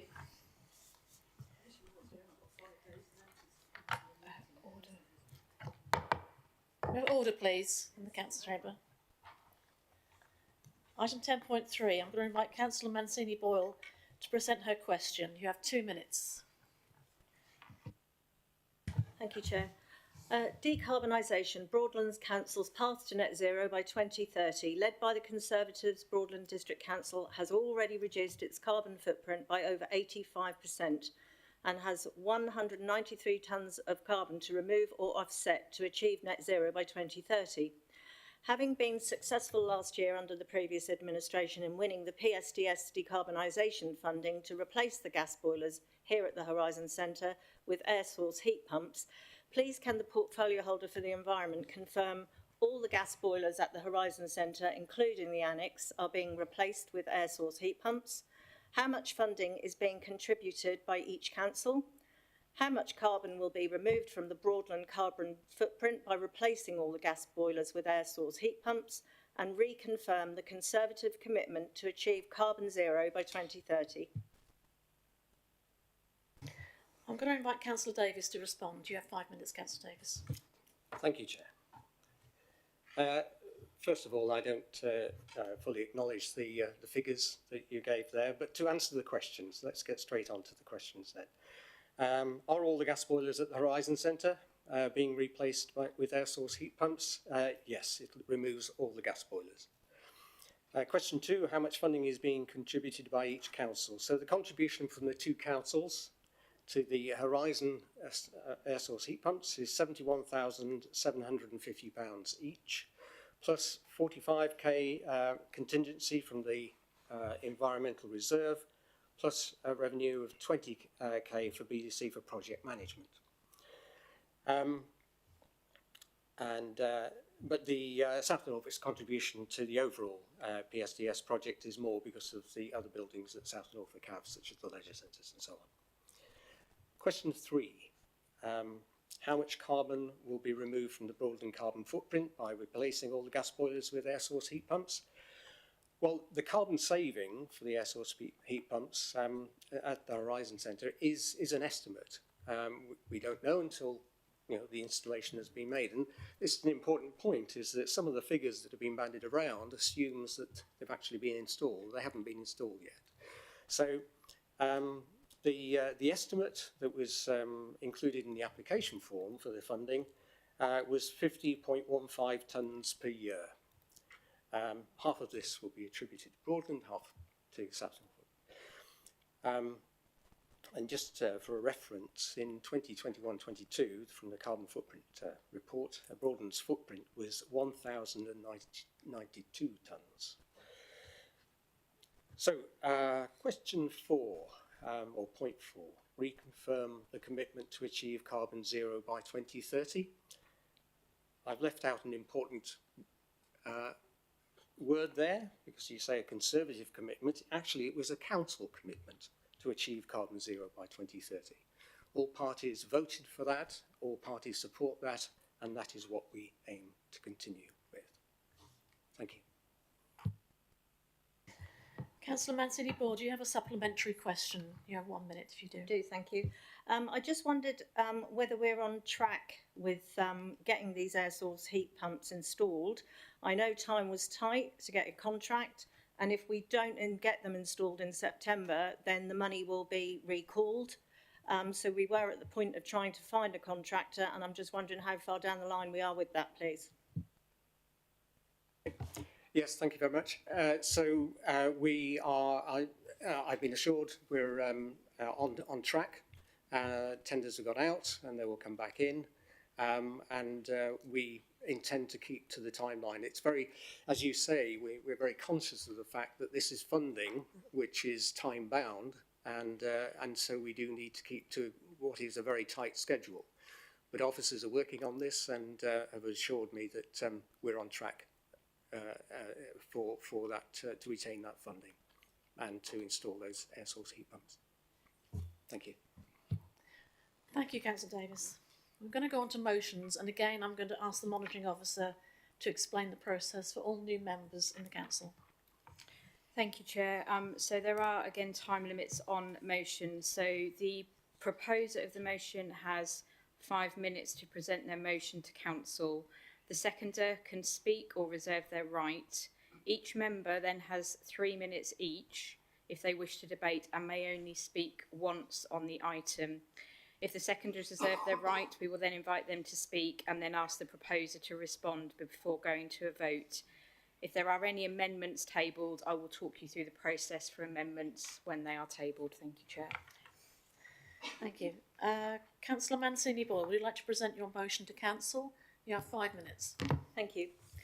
This council notes that the current administration, while in opposition, proposed to use the funding set aside for Broadland growth to be reduced to divert funds to retrofitting, for example. With this approach, the money can only be used once rather than being reinvested and providing further opportunities for the residents of Broadland.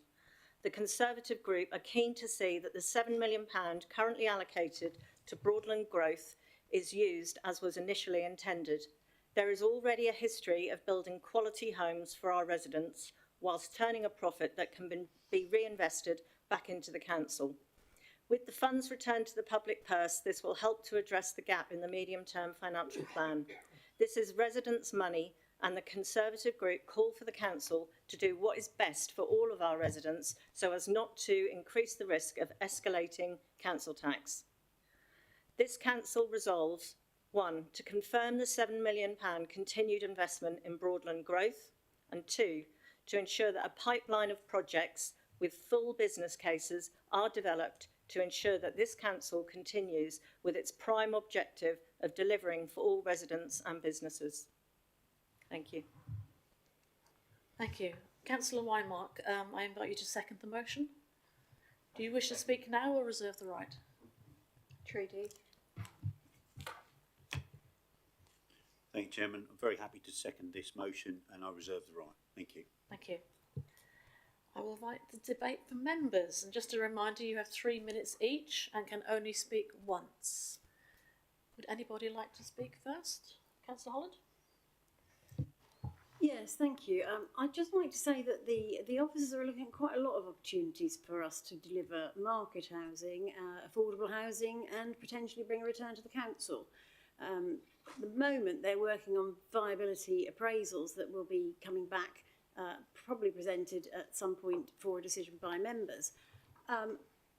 These things are in the early stages of being worked up, so I think we have to bear that in mind. We have only just started this process, and I think we've made it quite clear amongst all the partnership members that we're actually very keen on housing. You know, something it forms a major plank of what we're trying to do here, and there's a whole range of things that we would want to be doing.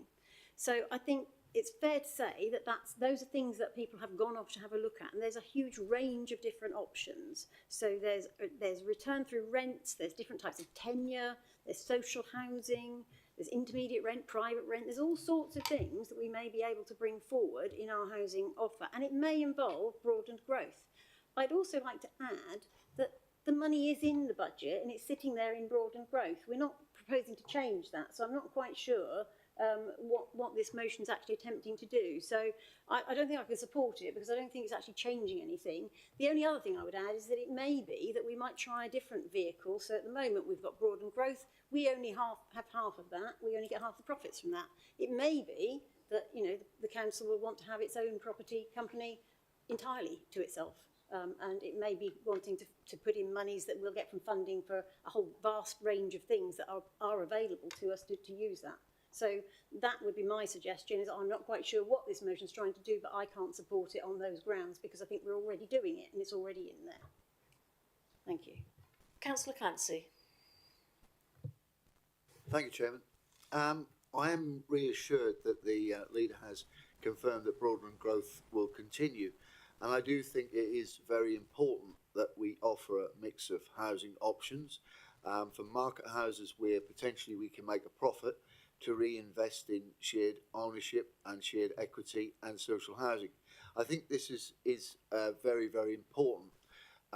Again, I have to say I'm reassured that the leader is convinced that Broadland growth will continue, and that she has assured the council that that £7 million will remain within that pot within this year's budget, and to look at maybe opportunities of investing this in a wise manner, in a way in which this delivers further and enhanced benefits for all Broadland residents.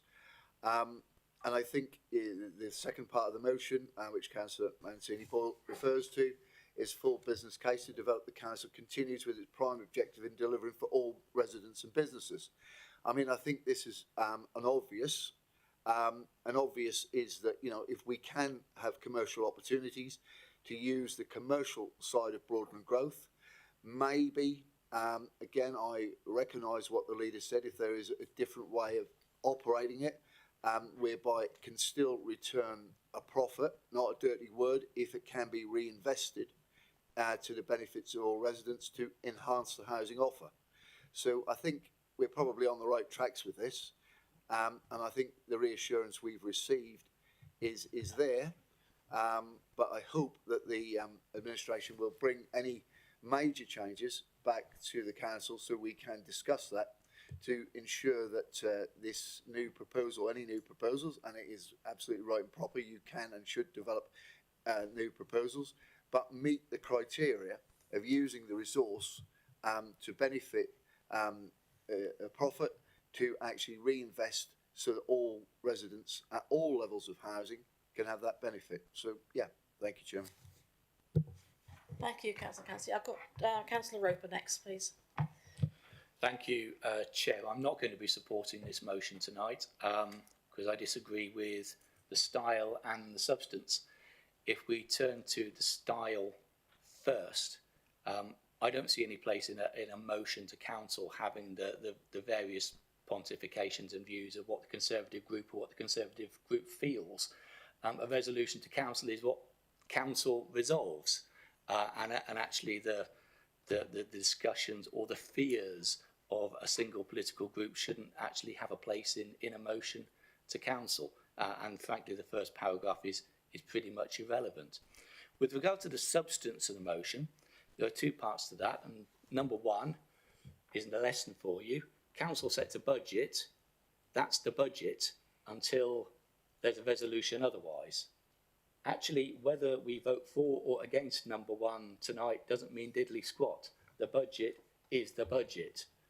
So number one is actually pretty meaningless. Number two is pretty much meaningless as well, because actually that's the existing policy with regard to Broadland growth simply reiterated. And until there is something put forward which contradicts that, that is the policy and that is the approach. Now, I'm not particularly keen to tie us at this stage to the existing model. What we have to remember is that Broadland growth came about 10 years ago. Within that 10 years, it's delivered 2 projects. We've got ambitions going forward. I'm interested to know what was actually holding back those number of projects. Was it actually a political issue, or was it something to do with the model as far as that level of delivery? So I'm interested to see whether or not we need additional mechanisms or alternative models as far as how we deliver in the future. How it stands at the moment, I get what you're saying, but 2 projects over that 10-year period does smack of conservative complacency, if indeed it is the political issue that was at fault here and not the model. I'm not going to be supporting this motion tonight, and I look forward to proposals coming forward from the administration in the near future. Thank you. Councillor Hempsall, you're next. Thank you, Chairman. As a former director of Broadland Growth, I'm really proud of what Broadland Growth achieved and the returns it gave to this council, which meant that we were able to keep the council tax down at a 0 increase, which was incredibly valuable to all residents across all of the council. Thank you. Councillor Hempsall? Yeah, I feel I didn't hear as clearly as Councillor Clancy that the leader was going to continue with Broadland growth. My concern is for Broadland residents, Broadland growth worked and it worked well.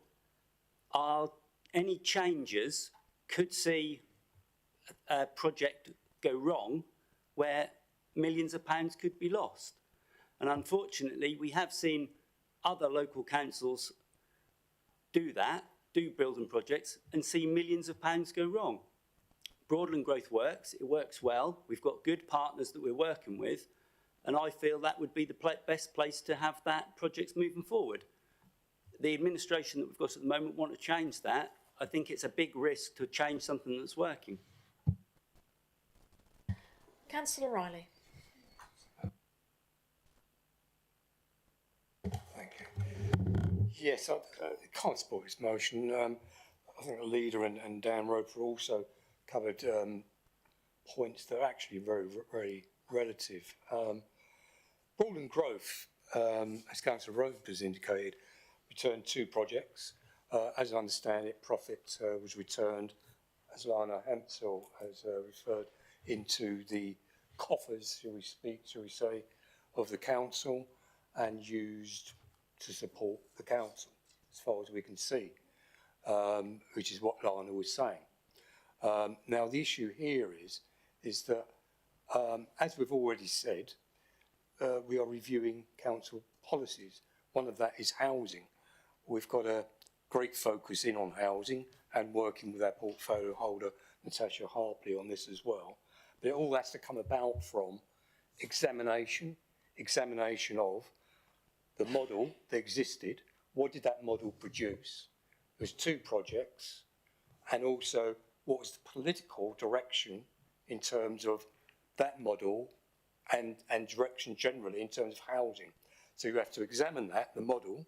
Why did it only produce 2 projects? Also, what is the need that we are now seeing in terms of the requirements for housing within Broadland, which have actually changed in the last 10 years, and as we speak are changing right now. We also made a reference earlier on about homelessness, and that's increased. So there's all of these factors we need to examine, take into account, look at the model, and then see, does Broadland growth in the future, as current policy says, so this is a bit irrelevant, how does that fit with that? Is it best served by that? Or do we do something else for our own company? We don't know yet. We really can't answer it because we're examining. Then we'll come forward with policy, which will come forward to the full council in the current circumstance and current climate as well.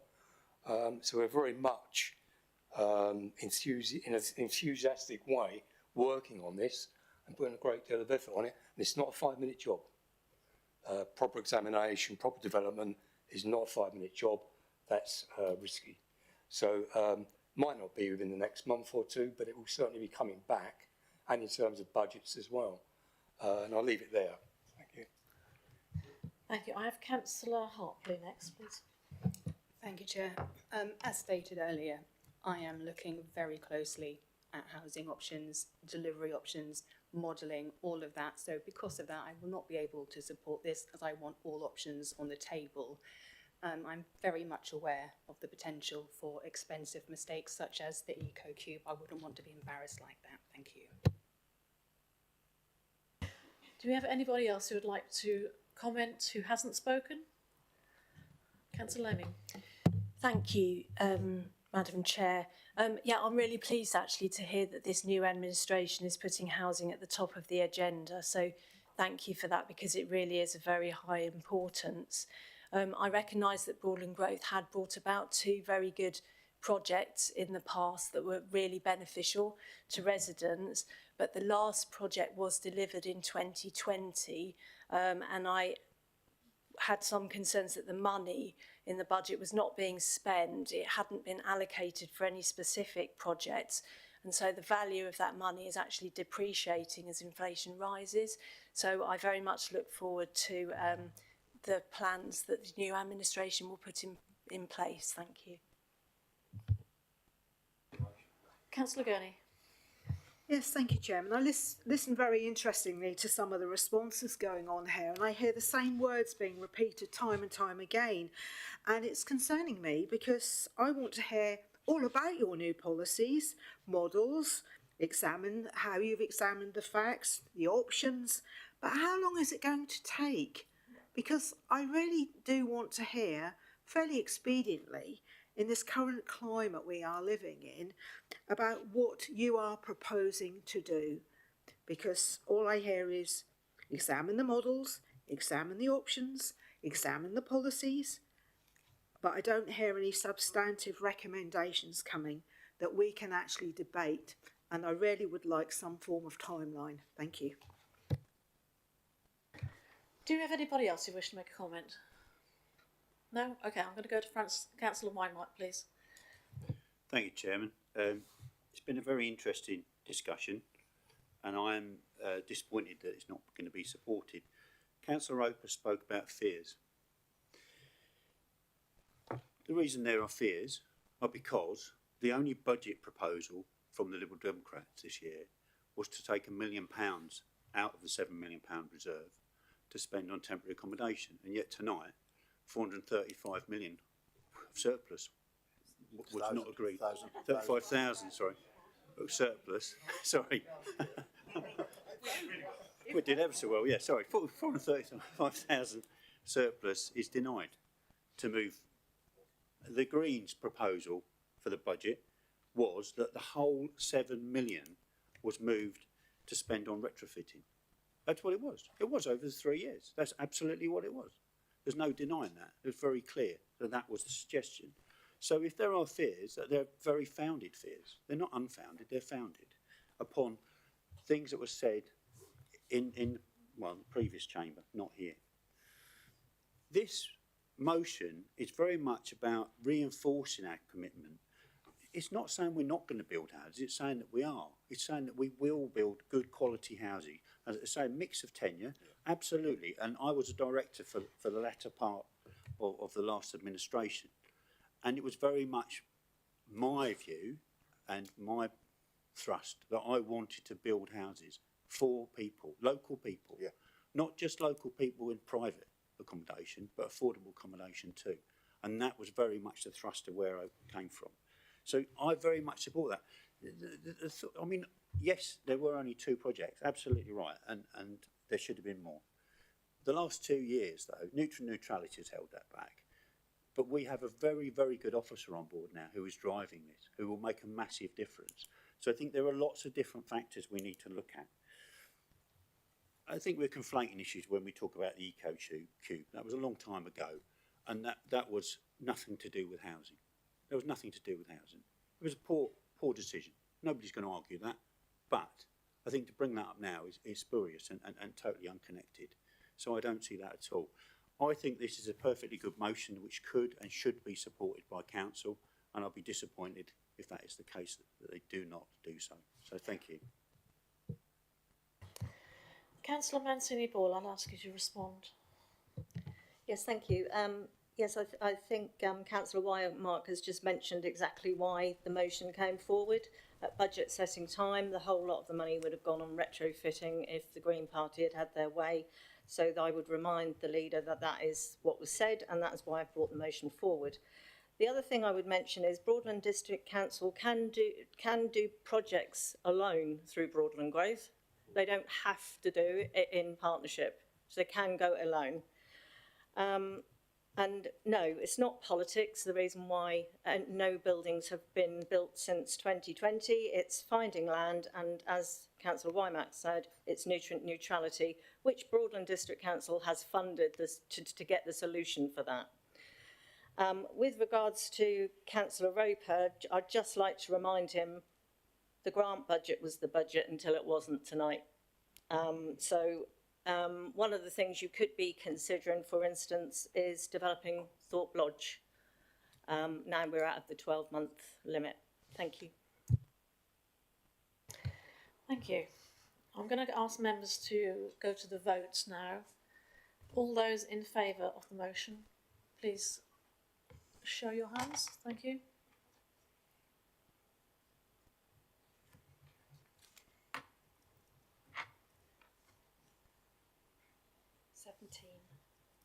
All those against, please.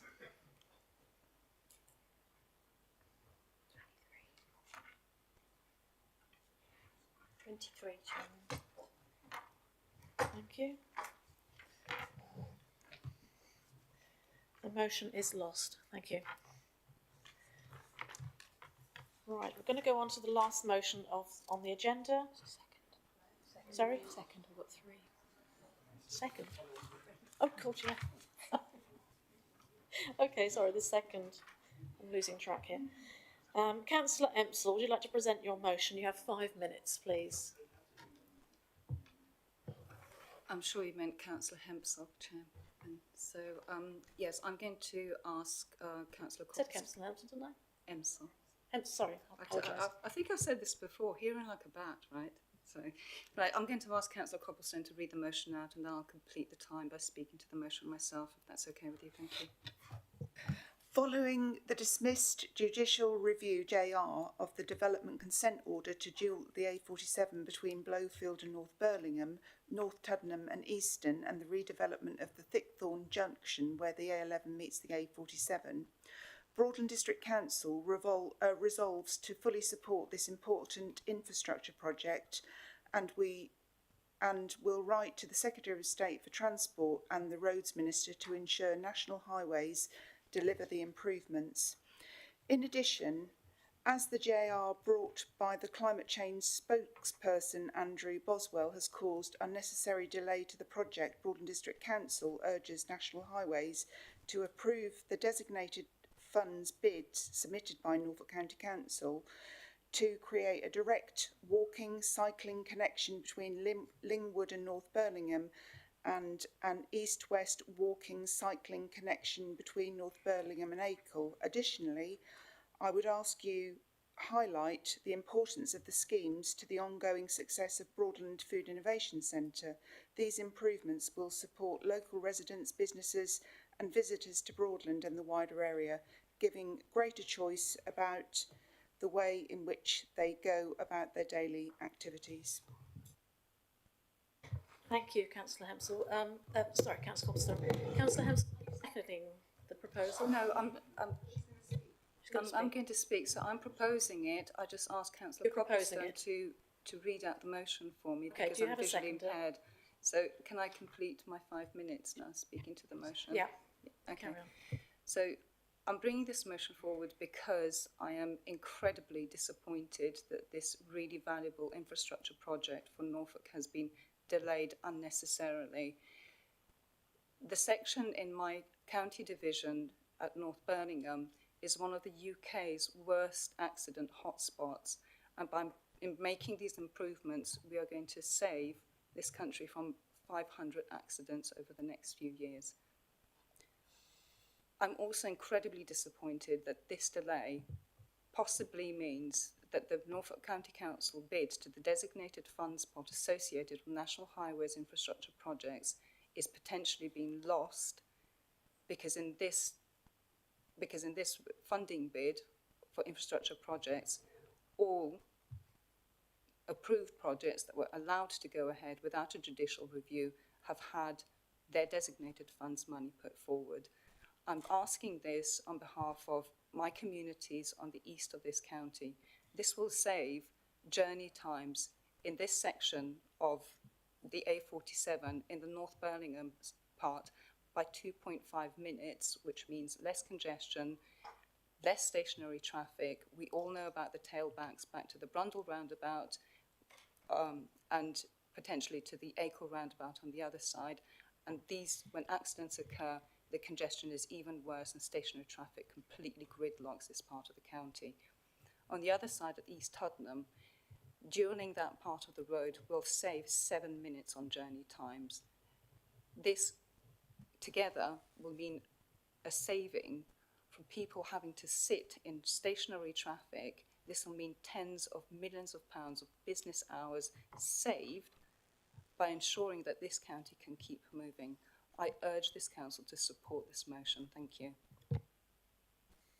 Thank you. I'm going to open to debate. I've got... Sorry. She's seconding. Yes, she's reserving the right. Oh, sorry. Are you reserving the right to speak? Or... Yes, please, Chair. Thank you. I've got Nick Starling first, please. Thank you, Madam Chair. I must say I'm disappointed with the wording of this motion. Not only is it a bit of a word soup, but it makes mention of a member of the public referring to his judicial review causing unnecessary delay to the scheme, which is held up only now, it seems, actually not by the judicial review, but by the Conservative Minister not signing off on this, because we're being urged to write to a Conservative Minister asking him to do his job. If we have to start having motions asking Conservative Ministers to do their job properly, we'll be writing a lot of motions. But I think it's incumbent on any member to refrain from naming people in council motions when they have no right to reply. Furthermore, the insinuation common amongst politicians at the moment to imply that judicial review is somehow an affront to people and democracy, that having legal avenues to ensure that decision making is done in a lawful way actually undermines the trust in law, and it also implies that questions should never be asked of those in power. Do we now claim that any member of the planning committee who asks for a site visit instead of instantly supporting or passing an application is causing unnecessary delay? I would certainly hope not.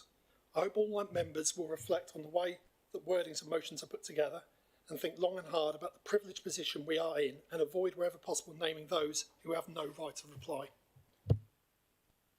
Thank you. I have Councillor Clancy next, please. Thank you, Chairman. I rather hope, in line with my colleague Councillor Roper earlier, that this motion can receive unanimous support from this chamber. This Dealing project of the A47 has been, one way or another, going to happen for approximately 30 years. Mr. Cameron, David Cameron, came in 2014, pictured in his digger. It didn't happen. And we're now 2023. There's been numerous delays, and you know, I know I'm a Tory, and yeah, it's been Tory governments, it's been delays, and it's been a disgrace, and I fully, completely admit that. And anybody who doesn't is being dishonest. The Quango National Highways have been very much responsible for the delay. All road projects, of course, should be a minister should be responsible. As all environmental projects, a minister should be responsible. There's a fundamental failing of government where basically ministers of all political persuasions abdicate responsibility to unelected, unaccountable Quangos. However, this particular project needs supporting. It makes every sense. It's got support of virtually every public body in Norfolk, every major private sector company. The whole economy of Norfolk is dependent on this, as there will be massive environmental benefits. It's been alluded to by the proposer and the seconder, specifically the Broadland Food Innovation Centre will benefit from this, as will the economy of Great Yarmouth. We've got a third river crossing and not a proper dual carriageway. Of course, this particular dualling project is not included in this. The next one obviously has to be the dualling of the Acle Strait, so that Great Yarmouth and the whole of Norfolk can be opened up to the benefit. This project can run and should run and is being run in tandem with the much needed Western Link. The Western Link is Norfolk County Council consulting continuously with Highways England to deliver this project as well. And anybody who doesn't think we need the Western Link, I travelled this afternoon through the Ringland Hills, and it was utter, complete gridlock with huge detrimental impact on the environment in this area. And this particular project has been holding Norfolk back for a long period of time. And as Councillor Starling says, everybody has a right to democracy, everybody has a right to go through a democratic process. But the time is now to get on with this project, and I genuinely hope that everybody in this room will support this motion, because we in Broadland need to send a message to the Minister, who hopefully will give the necessary, I won't be rude, but the necessary encouragement to National Highways to deliver on this project without any further delay, and to link the Norwich Western Link with this project to make sure Norfolk has the necessary Councillor infrastructure. Clancy, you've had Thank your you, 3 Chair. minutes. Thank you very much. I would like to invite Councillor Davies to speak, please. Thank you, Chair. Thank you. First of all, it's a very confused motion. As has been said already, it's a soup of all sorts of different things thrown in there. So it's actually quite difficult to say what we're voting on here and what it's asking. But the other thing is that you're also bringing in other issues as well. You've talked about the Norwich Western Link and other things as well. And it's kind of broadening out. So I'm going to avoid getting drawn into those wider discussions, because this is Broadland District Council and we have certain responsibilities, and we don't have responsibilities for roads. I'm actually really distressed that these the safety issues of this road have been neglected for so long. I mean, it is a disgrace that National Highways haven't done anything previously in terms of safety. And safety is a key issue, but it isn't necessarily going to be solved in the way that we've been trying to solve these issues in the past, because the times are changing. We've got other issues and priorities and constraints to consider. And it's the 21st century. We're nearly a quarter of the way through, and we've got to really rethink the way we get around Broadland. But I won't get drawn into the wider issues here. I think I cannot support this motion because it's a confused motion, and I'm quite, it's all mangled. But there's no need for Cabinet to make any further, for the Council to make any further statements on this. I met with National Highways earlier today, and they are clear that this project is going ahead. So, whatever we do and however we feel, writing to the Secretary of State is just not something that will change anything, because this project is actually going ahead, and that's what National Highways have said. So, actually, that first issue about supporting the trunk road schemes doesn't stand, because it's certainly the schemes are going ahead.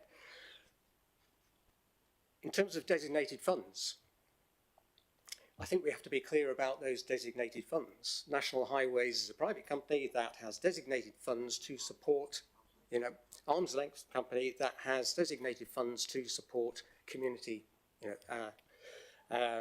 safety, congestion, environment and well-being and so on. We know that a safe crossing of the A47 between North Birmingham and Lingwood is urgently needed. And that was originally included in the original design, right up to the point where, funnily Councillor enough. Davies, you've had your 3 minutes, I'm afraid. Okay. Thank you. I would like to invite Sue Holland to speak, please. Thank you. Yes, I think my overriding feeling is that this isn't part of Broadland's remit. We have it's a county council thing, and we have in the past, and I'm sure we would maintain that we have supported it. I don't think anything has changed. We've agreed that before. So as far as I'm concerned, it's not really for us to put that motion forward, and that's the main reason I won't support it, I'm afraid. Thank you. I have Councillor Roper next, please. Thank you. Much like comments on an earlier motion, my understanding is that this council has supported these improvements to the A47 for years. Certainly for the whole 12 years that I've been a member of this council. So actually, whether we support this motion or not tonight doesn't make any difference. The policy of this council is to support these important improvements. As it stands tonight, this is a confused and jumbled motion that I don't feel able to support. And I think just from chatting to Councillor Davis earlier, I think what he was coming on to say was with regard to those additional designated fund bids, that these are not connected to the project itself and cannot be connected to the projects themselves. They are additional projects that support the local area and the community, if I've got that right, Councillor Davis. So actually including this within a designated fund bid wouldn't actually, as my understanding is correct, and I'm ready to be corrected on this, wouldn't actually necessarily be part of what can be approved on that. So I think that part of the motion may well be incorrect unless someone is going to quote chapter and verse to me. So my view on this is actually this motion doesn't make any difference to the stance of the council. It remains in favour of the improvements to the A47. I don't feel able to support it. If the movers of this motion think that if this motion getting voted down tonight is going to do damage to this case, I would urge you to do one of things. Either one, all of you get together and amend it so it actually makes sense in how it's written down so that we can support it, or number two, withdraw it and not put it to the vote, because this word soup, I cannot support it tonight. I'm going to allow 2 more councillors to speak and then we'll carry on. I've got Councillor Bullman, please. Actually, Madam Chairman, thank you. I wasn't confused until Councillor Davis started speaking. I think the actual motion is quite clear, and word soup, frankly, does not apply to this motion. The motion, the very heart of it, is do we or do we not support the A47? And I'm pleased to hear that Councillor Roper does support it, so I'd quite happily amend it and say, does the council reiterate its support for the A47 dualling and wish that the minister concerned does his utmost to actually ensure that it's delivered swiftly?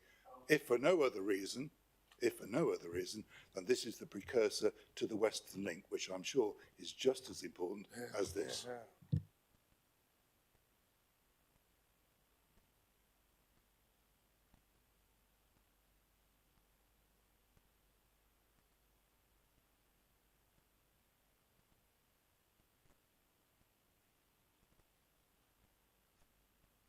I took no offence, Madam Chairman, if anybody spoke over me.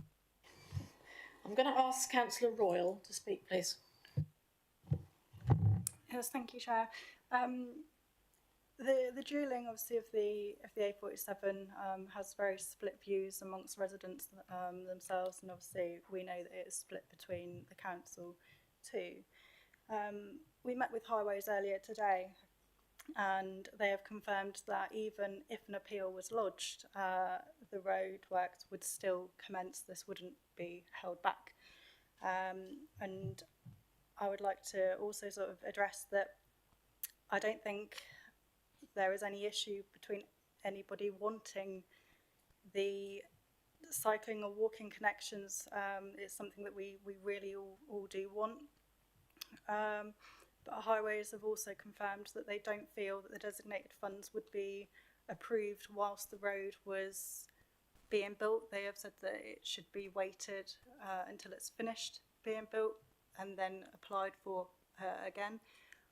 I'm not entirely sure how the designated funds work. I know that this is more to do with a county issue, but I do feel that there are pros and cons to this motion as well. Thank you. I'm going to come back to Councillor Bullman. Would you like to clarify your amendments, please? Yes, I'm quite happy. I understand you're going to second it, Councillor Clancy.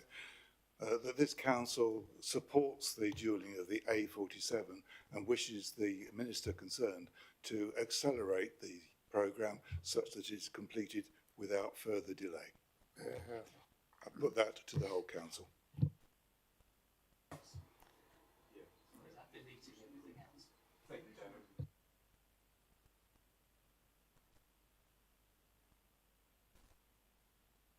I was going to say it's up to the members who proposed it, isn't it?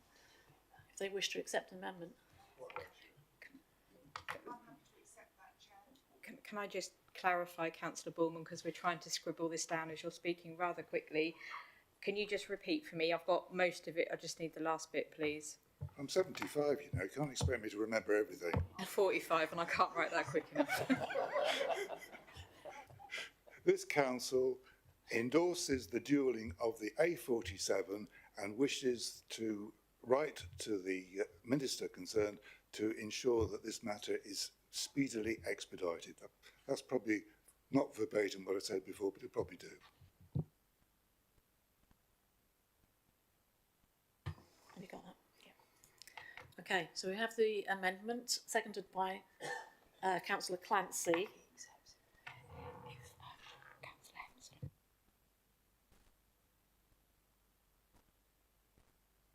Councillor Hempsall, do you accept the amendment? Okay, we're going to vote on that as a oh, we need to speak, don't we? Then we can. Councillors, can you just give myself and the chair just a minute, please, to talk this through? Thank you very much. It'd be much appreciated.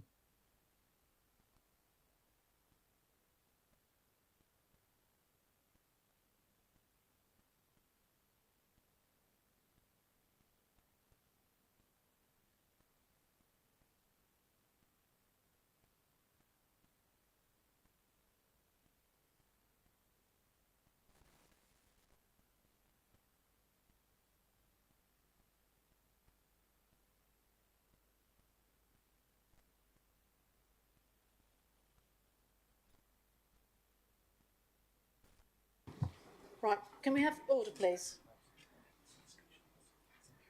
I'm going to debate on the substantive motion. Got Councillor Beadle first, and I think.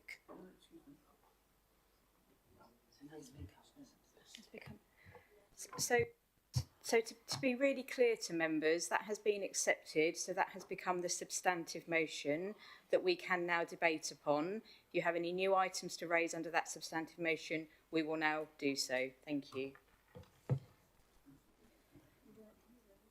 You weren't here, Stuart, were you? Yeah, Stuart can't. He hasn't been in the room. Okay, I'm going to go for Councillor Davies first, then Councillor Roper.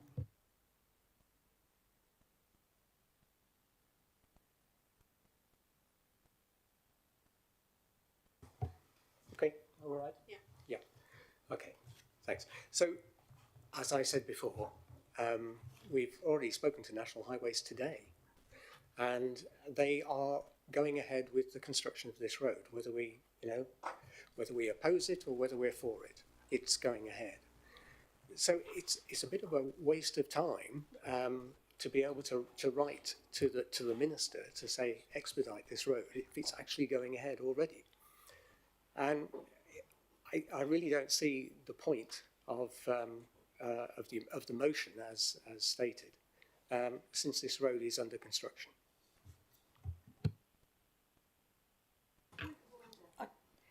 She's got a point of order, she needs to say.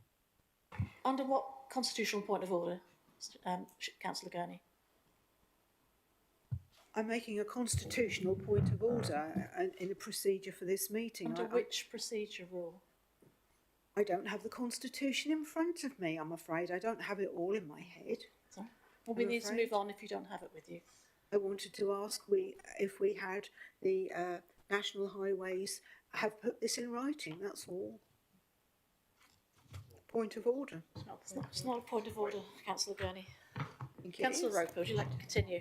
Thank you. Can I just clarify and wave at me, Councillor Bullman, if it's a yes or a no? In terms of moving your amendment, have you deleted everything else in the motion? You have deleted everything else in the motion. So you have deleted everything else in the motion. So it is purely the words that you propose now that we are debating. I'm going to, it might seem heresy, actually suggest an amendment that rather than say dual the A47, can you include the words between Blowfield and North Birmingham within that, because that, and North Tottenham and Easton, because you didn't say that in your actual piece there, but that would at least clarify that we're not arguing for the dualling of the whole of the thing in this motion. We are asking for those specific pieces, and you're waving at me, and that's... Can I just, Chairman, with the consent of... I'll happily give way to Councillor Clancy. Councillor Bullman's motion, my seconder, between Brofield and North Birmingham, and add in there North Tuddenham and Easton, if Councillor Roper would agree to that as well.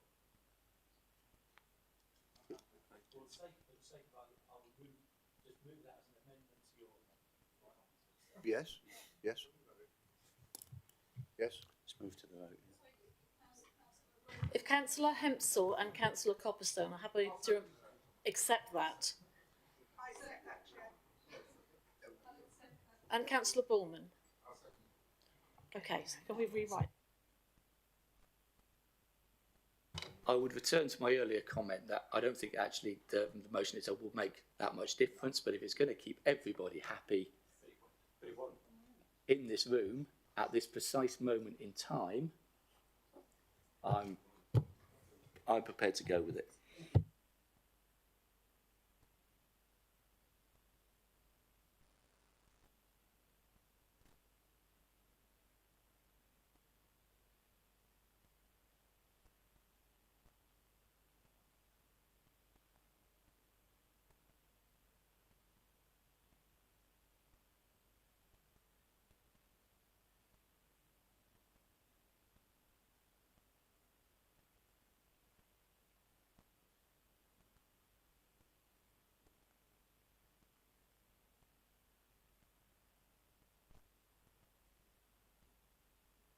So the chair's just asked me to clarify because I've had locations thrown at me. So can we just confirm between X and Y and whatever the other X and Y is, please? If someone can just confirm that for me, and then I'll confirm next steps, please.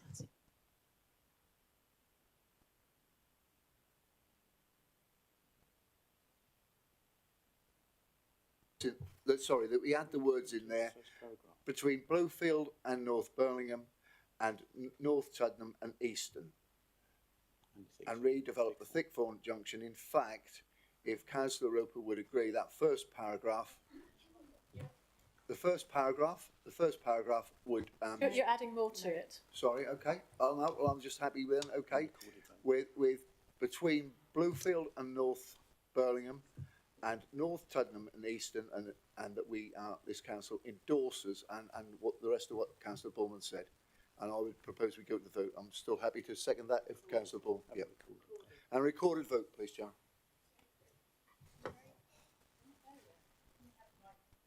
Sorry. So are all councillors in the room absolutely clear on the motion that is now before them? No. Okay, so to be clear, and Councillor Bullman, we will make sure this is absolutely spot on. However, the motion is around supporting dualling of the A47 between Blowfield and North Birmingham and North Tuddenham and Easton, and we wish to write to the member concerned to ensure that this is speedily expedited. Secretary of State. Secretary of State, and that is securely expedited. Are we all clear on that? Could we just also add in there, Chair, Sorry. No, No, Stuart. Councillor Clancy, we do need to move this motion on. It's linked. Councillor Clancy, we need to move this motion on, please. Thank you. No, the Acre Strait is not in RIS 2. Thickthorn is in RIS 2. Sorry, I'm right. So I have had what I have read out accepted by the proposer and seconder. Are there any new points? If not, we will go to the seconder to sum up, proposer to close, and then to the vote, please. Anybody else? Councillor Holland. Yeah, that's what I've just said, Councillor Holland.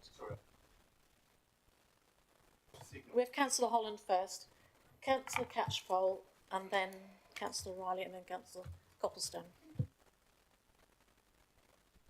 Just a reminder, you do have 3 minutes. Thank you. I get all the laudable attempts that we're making to resolve all of this, but I'm going to say I still cannot support this because this council has already agreed what it would support and has never deviated from that. This has been an absolute waste of council time, frankly, in my opinion. We have all supported this in the past. I'm sure we continue to do that, but I am not going to support this motion or any of the amendments or whatever we've ended up with because I don't see the point. This is a county council issue. If you want to go and debate that in the county council, feel free. There are those of you here who have that opportunity, and I'd recommend you go and do it. I have to catch Paul next. Did you want to say anything? Thank you, Chair. I just want to say that I won't be supporting that either because I really don't see how it's relevant to Broadland District Council business, but also could we please have a 2-minute break after this item? Thank you. Councillor Riley. Yes, I completely understand the sentiments that are in the room around what this amendment's about, and as Stuart knows as well, we've had discussions about this over the years, and it's a very necessary development that needs to happen, and that's been the position. It's a county issue actually. It's the county jurisdiction. As we have no jurisdiction in terms of this county, and the motion actually is not doing anything.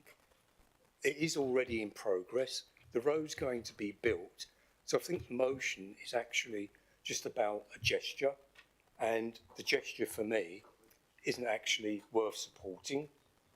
So I'm afraid I can't support the amendment, even though I understand where we are. And it is happening. And I'm very pleased that it is happening, to say the least. But I cannot support this now substantive motion. I think is the right term for it, Chair. Thank you. Councillor Copplestone, would you like to speak as the seconder for the motion? Oh no, you're not the seconder, are you? No, Chair, I'd like to just speak in the debate if that's possible. Thank you. I'm really thoroughly disappointed that the leader and the portfolio holder for finance don't support this motion. The Greater Norwich area is predicted to be the fastest growing area in the country over the next 20 years. And in terms of strategic housing and economic growth, I think it's just disappointing because our infrastructure is failing. You've already heard that cars are backing up along the A47, and with the expected growth, which incidentally was one of the main reasons we did the collaboration deal with South Norfolk 5 years ago. I just think it's totally disappointing that you just can't write a letter to the Secretary of State. Without infrastructure to support the economic and housing growth, I think we're just going to be in a really big muddle, and I just don't understand why you wouldn't want to support this. The eastern section of the dualling, the eastern to North Tuddenham, also includes a link to the Food Enterprise Park. At the moment, the HGVs go via Eastern Village and down a little lane with a few passing places. And you must all know that Fisher Farms is going to be one of the biggest vertical farms in Europe. Is it really fair that produce from the vertical farm doesn't have an appropriate link road, and the people of Easton are going to be thoroughly disadvantaged without the dualling? So I would like you to reconsider and support this motion. Thank you. Thank you. I have Natasha Hartley, please, who'd like to speak. This is just gesture politics. We have no jurisdiction over this, as has been said time and time again. I'm not in favour of gesture politics. Nothing we vote on or say in this room makes any difference. And the way this motion has evolved, adding a little bit here and there last minute, it's like when I'm trying to put my kids to bed and they start telling me they're thirsty and just trying to delay and stall. It's no.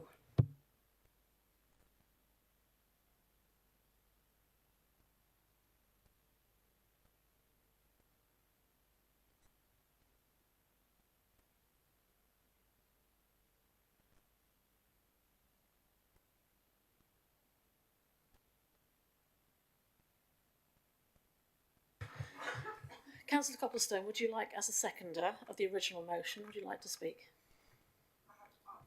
You already spoke. Yes, I'm happy. You're happy with what you spoke?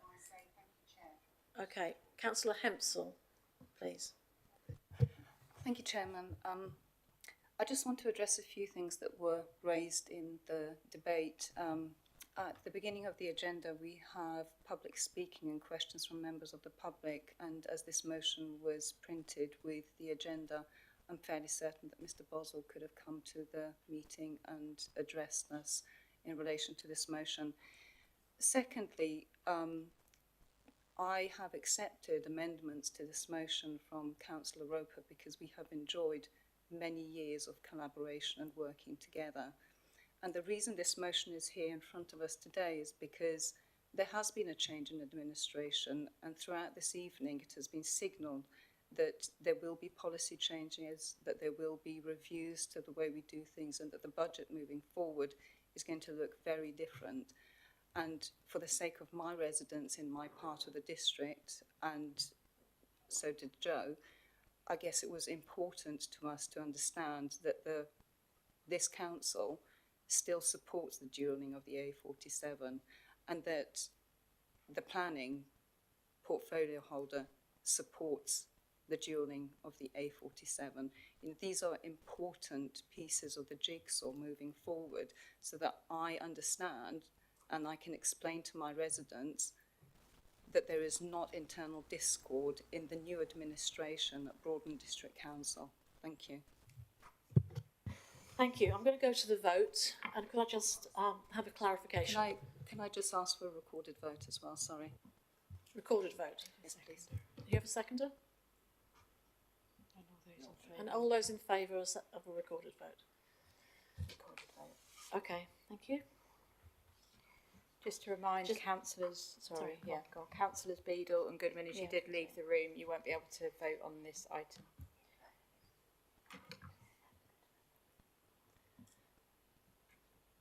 Can I just ask you to read out the amendment so we're all clear on what it is, please? Cool. I will try my best. Okay. So hopefully this gets the emphasis of what we have before us. So that the council resolves to support the dualling of the A47 between Blowfield and North Birmingham and North Tuddenham and Easton, and wishes to write to the Secretary of State to ensure that this matter is speedily expedited. Claire will now do the recorded vote. Thank you. Please, members, indicate whether you're voting for, against or abstaining. Councillor Orber. Against. Councillor Baby. Against. Councillor Booth. Against. Councillor Bowe. Councillor Brennan. Councillor Bullman. Councillor Catchpole. Against. Councillor Clancy. Councillor Copplestone. Councillor Crotch. Councillor Davis. Against. Councillor Douglas. Councillor Eden. Councillor Empsall. Councillor Gurney. Councillor Hartley. Councillor Harvey. Councillor Hempsall. Councillor Holland. Councillor Creamy Guvenloo. Against. Councillor Laming. Councillor Leggett. Councillor Mancini Boyle. Councillor Mear. Councillor Murrell. Councillor Newstead. Councillor Nurden. Councillor Riley. Councillor Roper. Councillor Royal. Sorry, what? Sorry. Councillor L. Starling. Councillor N. Starling. Councillor Thomas. Councillor Toval. Councillor Vincent. Councillor Ward. Councillor Yusefian. And Councillor Wymark.